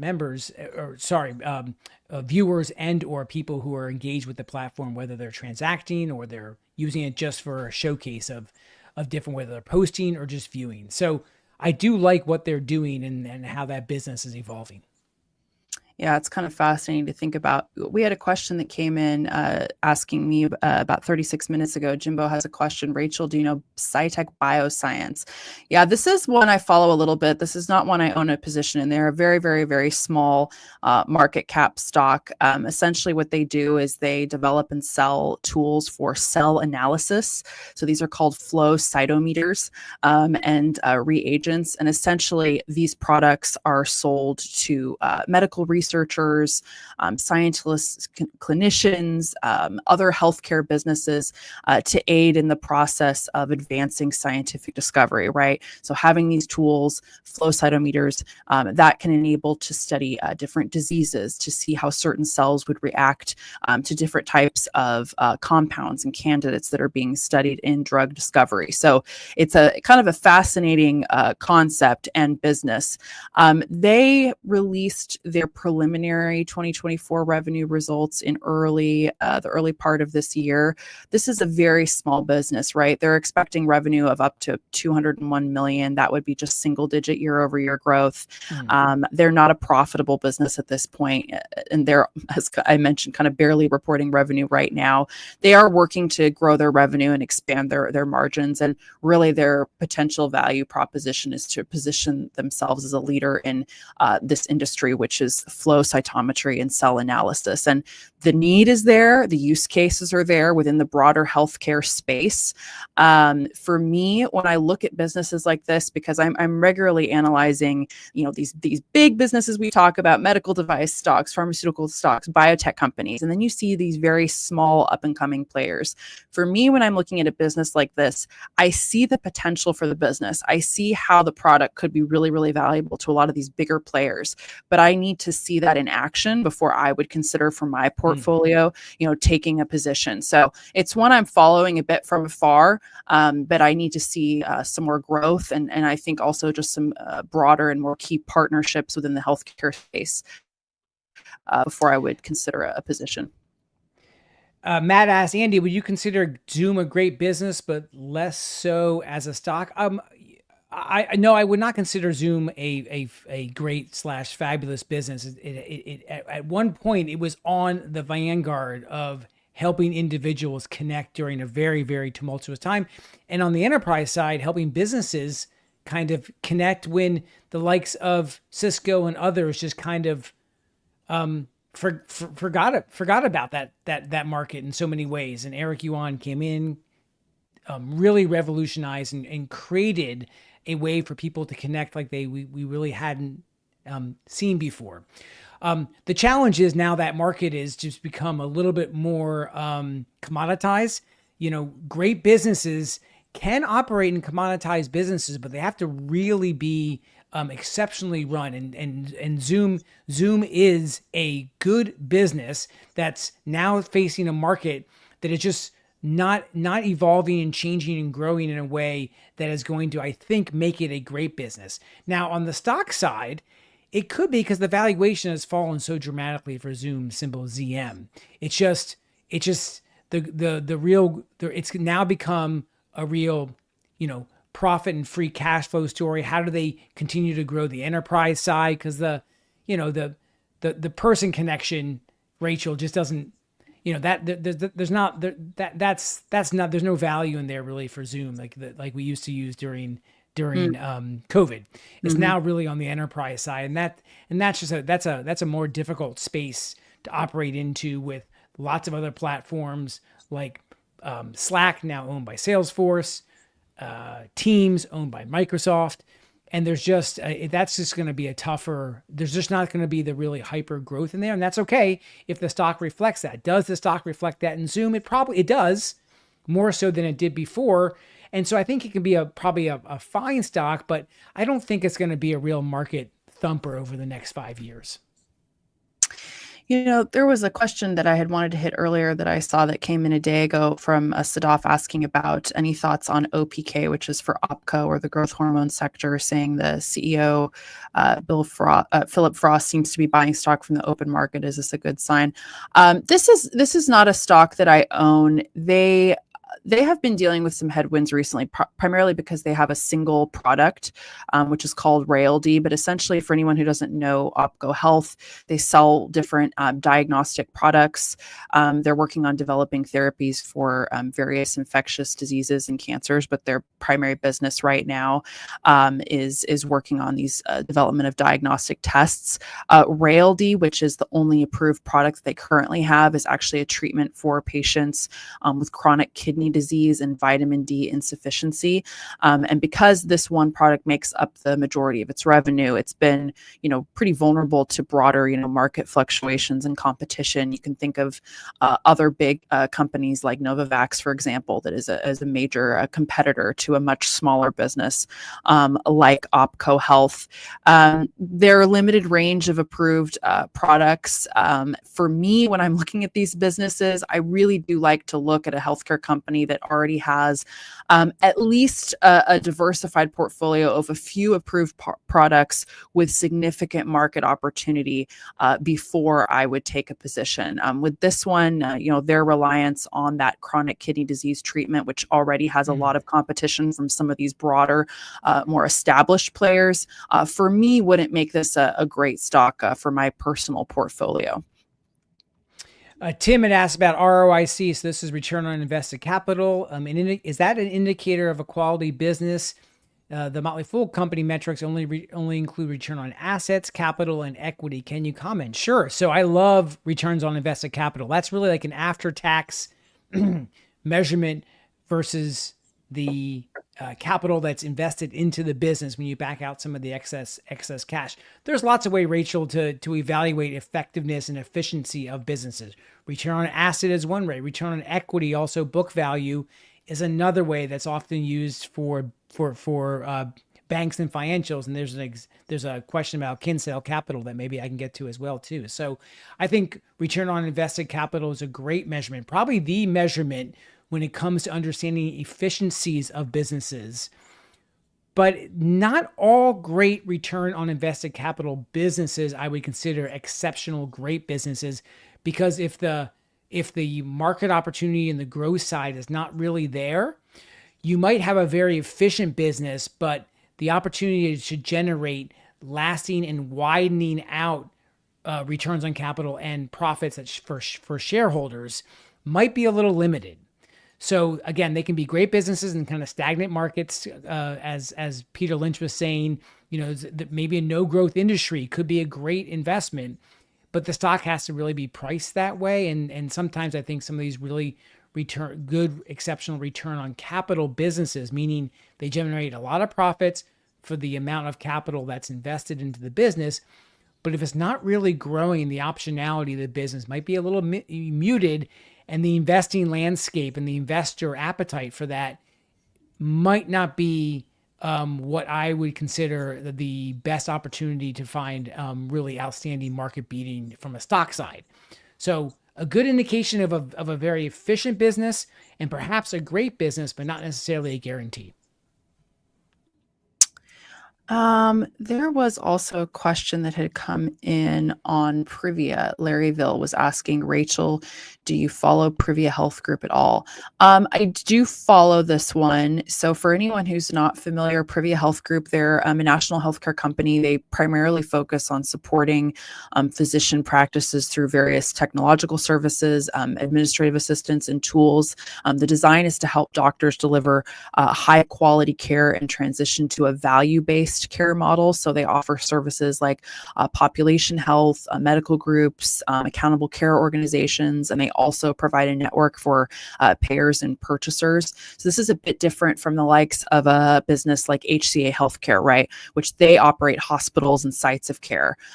Whereas Privia's Health Group is primarily around empowering physicians to provide patient care and practice management, helping those physicians transition to value-based care models.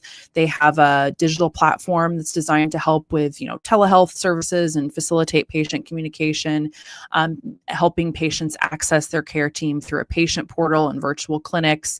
And so they primarily are working with both health systems as well as payers, like insurance companies who are looking to help transition, to that value-based care model. So the way in which they make revenue is a few different sources, right? So they make money from administrative fees, where they're essentially charging physicians a monthly fee to help manage their practices. And this could include everything from handling, billing procedures to electronic health records.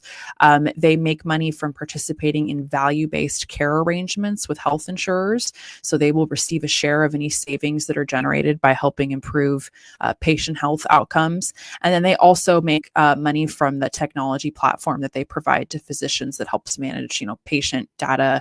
That is a largely subscription-based portion of the business.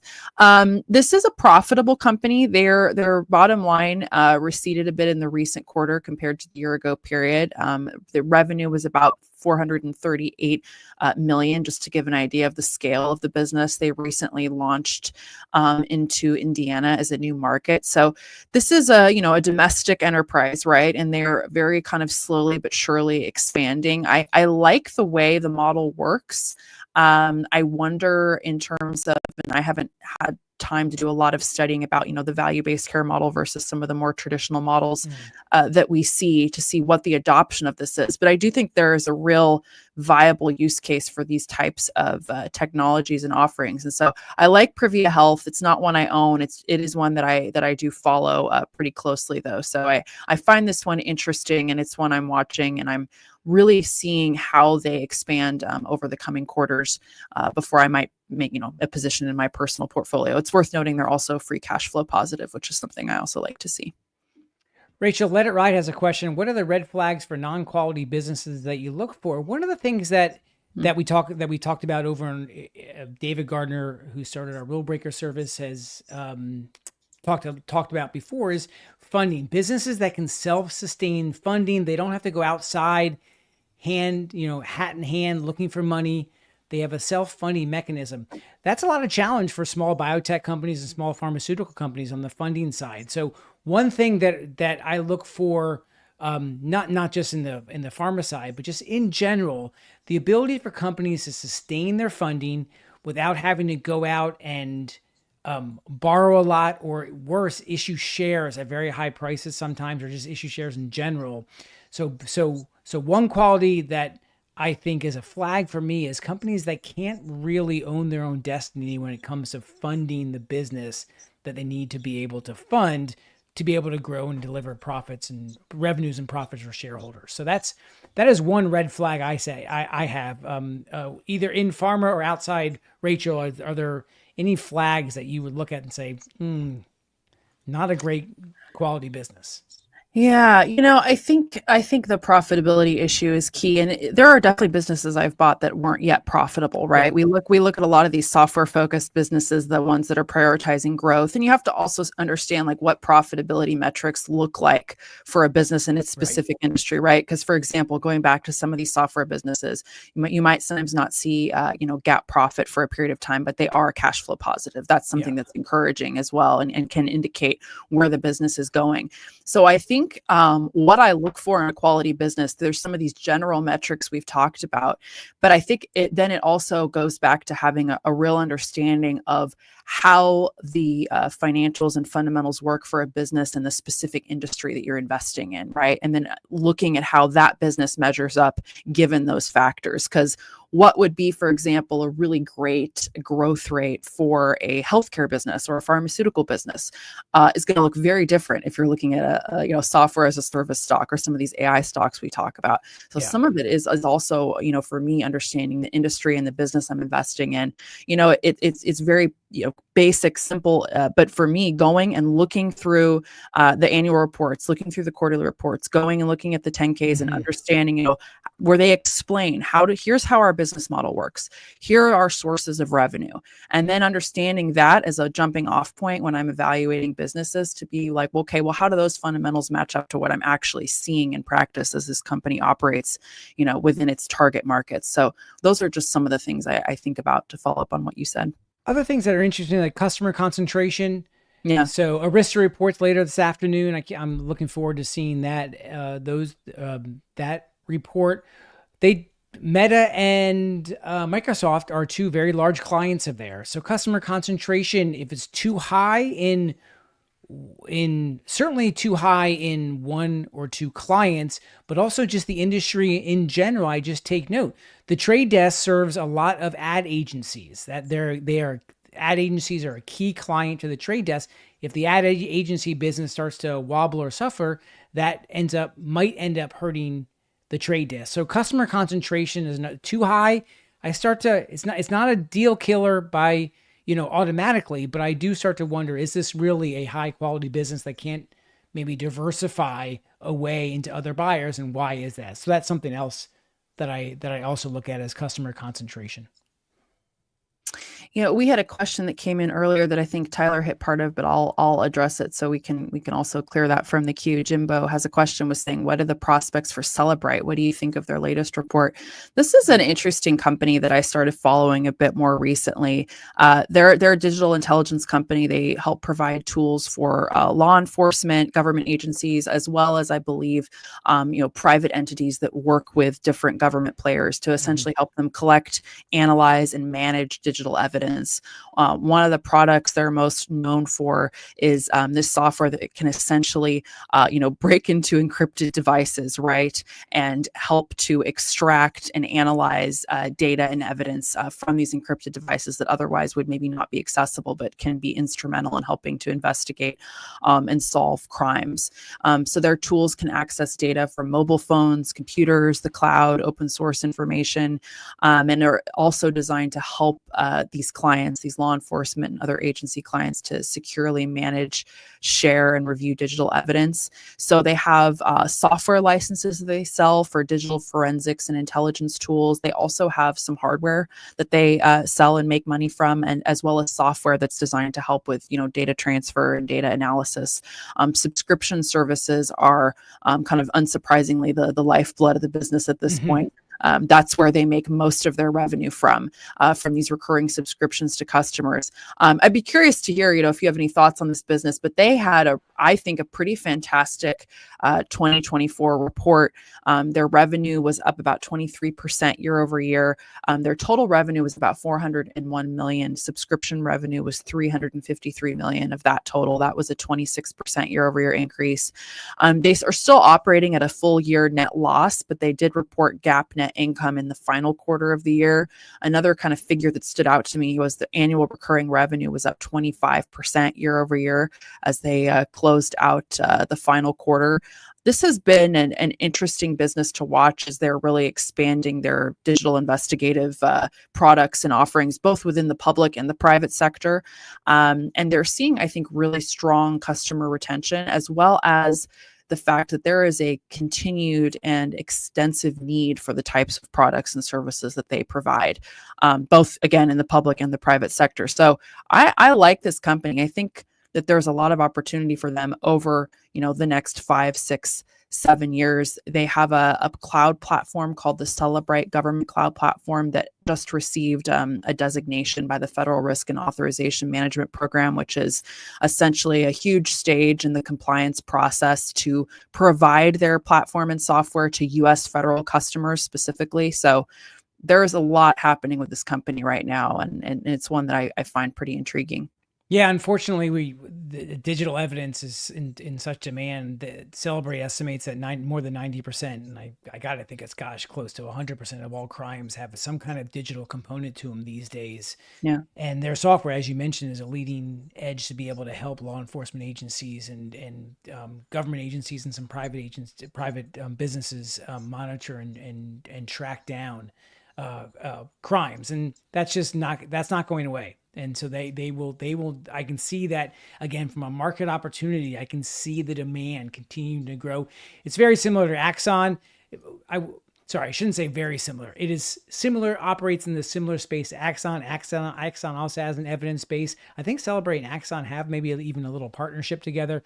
Cellebrite's an Israeli-based company. I think it came out of or at least some of the founders were part of the Israeli intelligence arm that has loads and loads of experience in dealing with these kinds of things. So I agree with you. I think Cellebrite is very interesting. I think the stock got knocked around pretty good after the quarter, maybe down 15% or something like that. So that really piqued my interest to see, because this is one that you'd really want to, I think a buyer of the stock today, I'd want to encourage to be a long-term focused thinker of Cellebrite.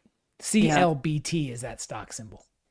Yeah, thank you for that, Andy. There's one more question I wanted to hit, and then you can look through and see if there's one or two you want to grab. There was one by Ron H. a couple days ago. Any thoughts on Elevance Health? So they are a healthcare company. They primarily offer health insurance plans for individuals, families, employers. They're known especially for their Medicare, Medicaid, and commercial plans. They work with a range of affiliated companies, including Anthem, Blue Cross, and Blue Shield. They make money from a few different sources. They have a health benefits division, so they generate revenue from premiums through their insurance plans. They have been known to acquire different businesses through the years, and they also have a health services business that works with medical care providers and a pharmacy benefit management aspect of that business as well. So just to kind of give you an idea of how the structure is there, they've been dealing like other businesses. We think about one like CVS, for example, with some headwinds from just higher utilization rates that have impacted the business. They've been seeing some membership losses in the Medicaid business that have offset some of their overall revenue.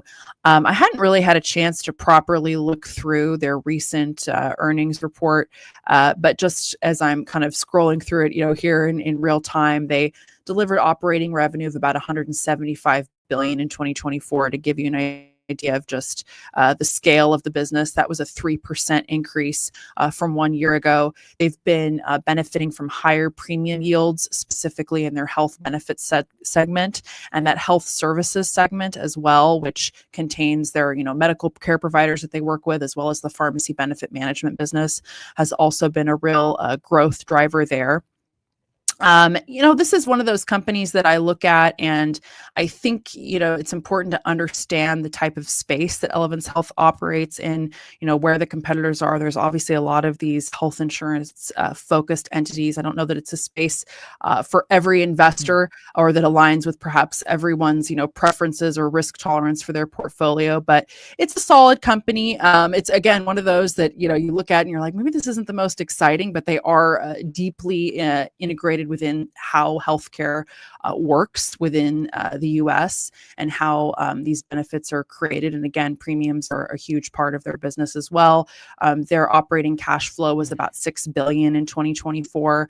They are also GAAP profitable. So, I'm definitely watching how their Medicare and Medicaid businesses perform. But that pharmacy benefit segment and just overall the increase in premiums for them has enabled them to be pretty resilient in recent quarters. And they also just increased their dividend. Rachel, you reminded me of another quality of another factor to perhaps identifying a quality business, and a great business is what I think again, David Gardner, but many of us have talked about the snap test, which if the business went away in a snap, in a blink of an eye that day, what would happen? Customers, are switching costs very easy? Can they go find alternatives? Do they not care? If that is a very, very high bar, that might lead to identifying what would be a great business, because ideally that would lead to maybe pricing power, customer high customer retention rates, and that kind of thing. Now, you can also say it leads to not the greatest business practices if you think about like the cable companies and maybe the phone companies many years ago, when you only had a few alternatives. And if your phone company went down during the Ma Bell days, people were just in a lot of trouble because there were no alternatives. So have to be a little bit careful, but that's another factor that I think is also interesting from a framework, is the snap test. Is what happens if this business went away or changed? How would the customers, its core customers, react, and would there be alternatives out there, or would they not be able to find those alternatives out there? Yeah, I will just add to that. I agree. The thing with a company like Elevance Health, they are in an industry that is dominated by these much larger players. Like United Health is one example, obviously. Humana is another one. Centene is another one. So something to be aware of there in terms of what that competitive landscape looks like. They're, definitely executing well, I think, on their growth strategy. But it's a saturated space that is dominated by much larger players. Andy had asked about Kinsale Capital, symbol KNSL. Slowing down, or is this a good time to add to position? Thoughts over the next 5 years? I am a bullish investor in Kinsale Capital. It operates in the excess and surplus line of the private of the P&C insurance market. It's a much smaller part of the market than like the markets that auto insurance and home insurance, typical home insurance that you might get from a Progressive or a State Farm, those kinds of things, or a Geico. So it's a much more niche, and they've been able to operate very, very efficiently from an insurance side. So they're very profitable on the underwriting of the insurance, which is not always the case for insurance companies. The challenge is that they had grown and done so well, especially over the last couple of years, as the inflation had really picked up, and that impacted the insurance market, and insurance companies were a little bit late to be able to cover some of those increasing costs on the inflation side.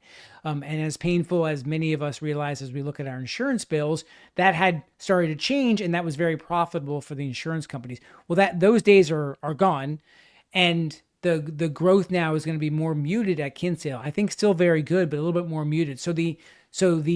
While the stock is up over the last year or so, I think even maybe this year, there's been a little bit of like, oh my gosh, what is the future of Kinsale Capital? But Rachel, I think this can be a very effective stock. I think it can be a market beater over the next few years.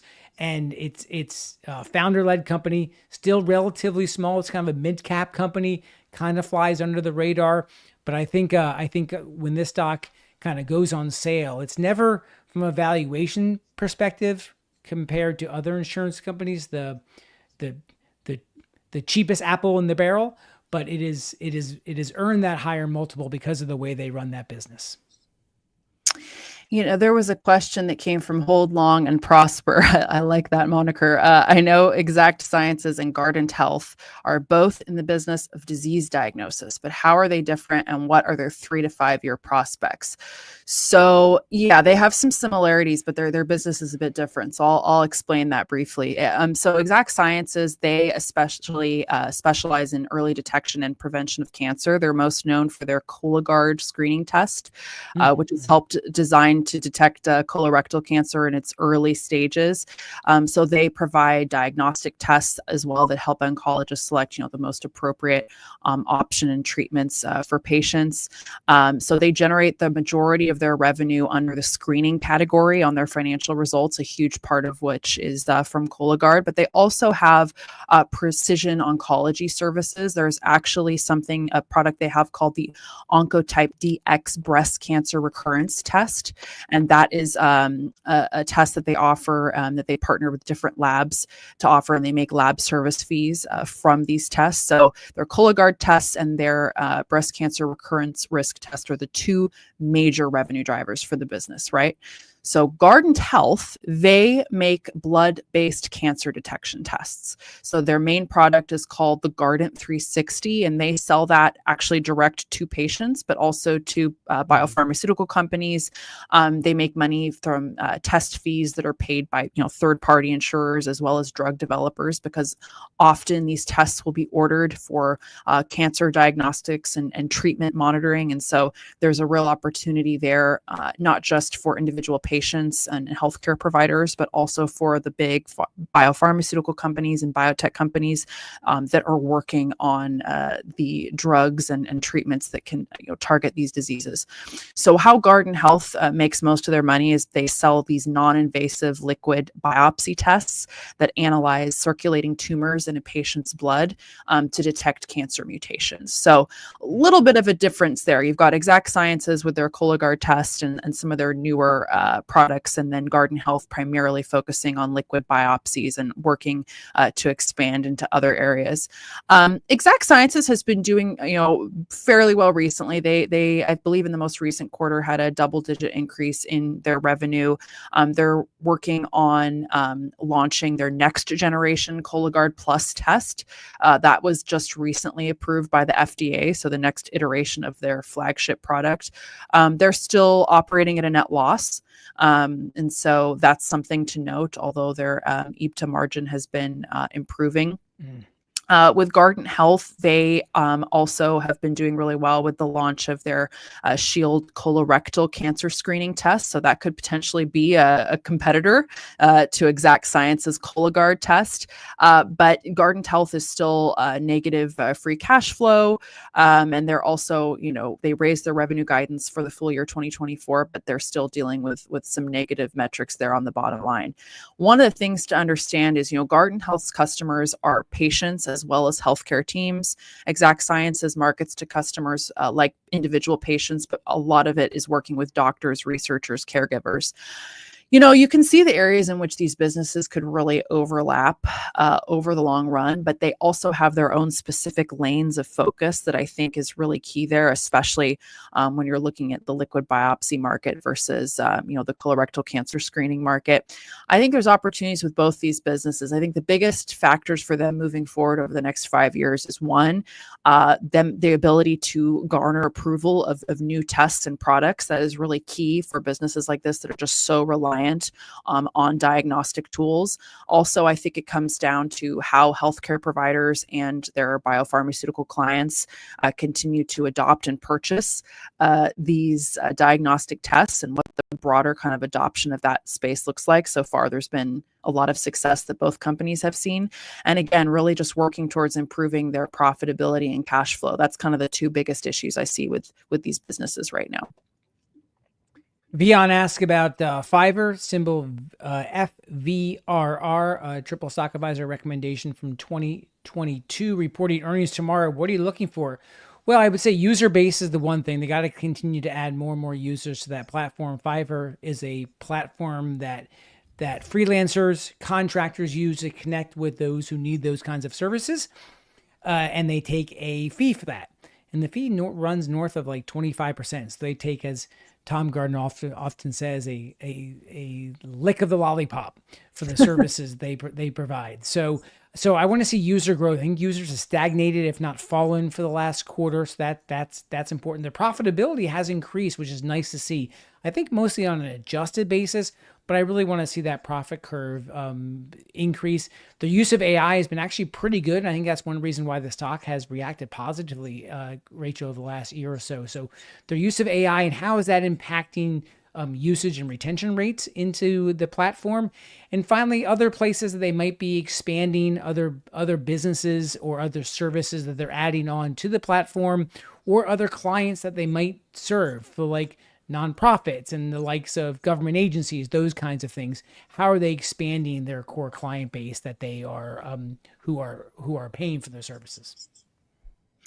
Yeah, Fiverr is an interesting one that I have continue to follow through the years. I think one of the things that fascinated me the most, even though they've been having I think a difficult time as well in the last couple of years, is the way in which, one, as you mentioned, profitability has increased, but also the way they've been growing their enterprise client base, really working to cater to larger businesses that have these much more complex freelance needs, and providing features like vetted talent pools, where there's very, very specific pools of freelancers for specific clients. That's something that's been kind of fascinating to me, and how they've leveraged some of these AI tools into the business. You see a situation where even sometimes when companies are slowing hiring procedures in difficult macro environments, there's still a real need and opportunity for the workforce. And when you can go to a platform like Fiverr that has all this experience working with these larger enterprise clients, you can kind of foresee a situation where some of these bigger companies might even be more inclined to go to a business like Fiverr's, and there could potentially be more opportunities for them there. So it's been kind of interesting. It's like investors have not always been happy with the stock, but the business, I think, has continued to improve in some notable ways that might be overlooked just looking at how share prices have performed.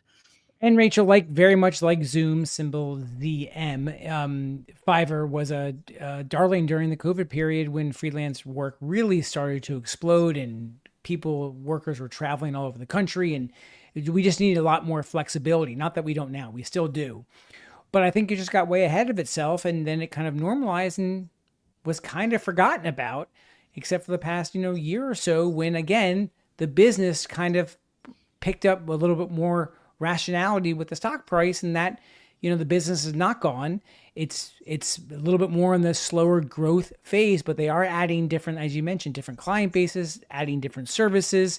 And there is a value to having a platform like that, rather than just having to try to find freelance work out in the wilderness, as many companies try to do. So again, it's one of those ones that just the stock got way ahead of the business, and now things have started to normalize and go back the other way. Yeah, absolutely. Well, it's been a fast hour. I think Brian and Toby are waiting up next to join in the studio. It has been so much fun talking about all these different companies with you, Andy, and hearing all of your thoughts, and also just talking about the different qualities of great businesses. There's so many, and I think we all have such an individualized approach. So it's always fascinating for me to hear. Well, we do, and you have a real specialty in pharma and biotech and healthcare, and I'm more of that is not my real hunting ground. So it's just great to be able to have someone with your depth of experience just talking through some business qualities, but also, of course, some businesses and stocks that whether they reported earnings or just are out there in the marketplace. So thanks for the hour, Rachel. It was really, really fun, and thank you, fools around the globe who spent the hour with us. Oh yeah, so fun. It looks like we're still waiting for Toby and Brian to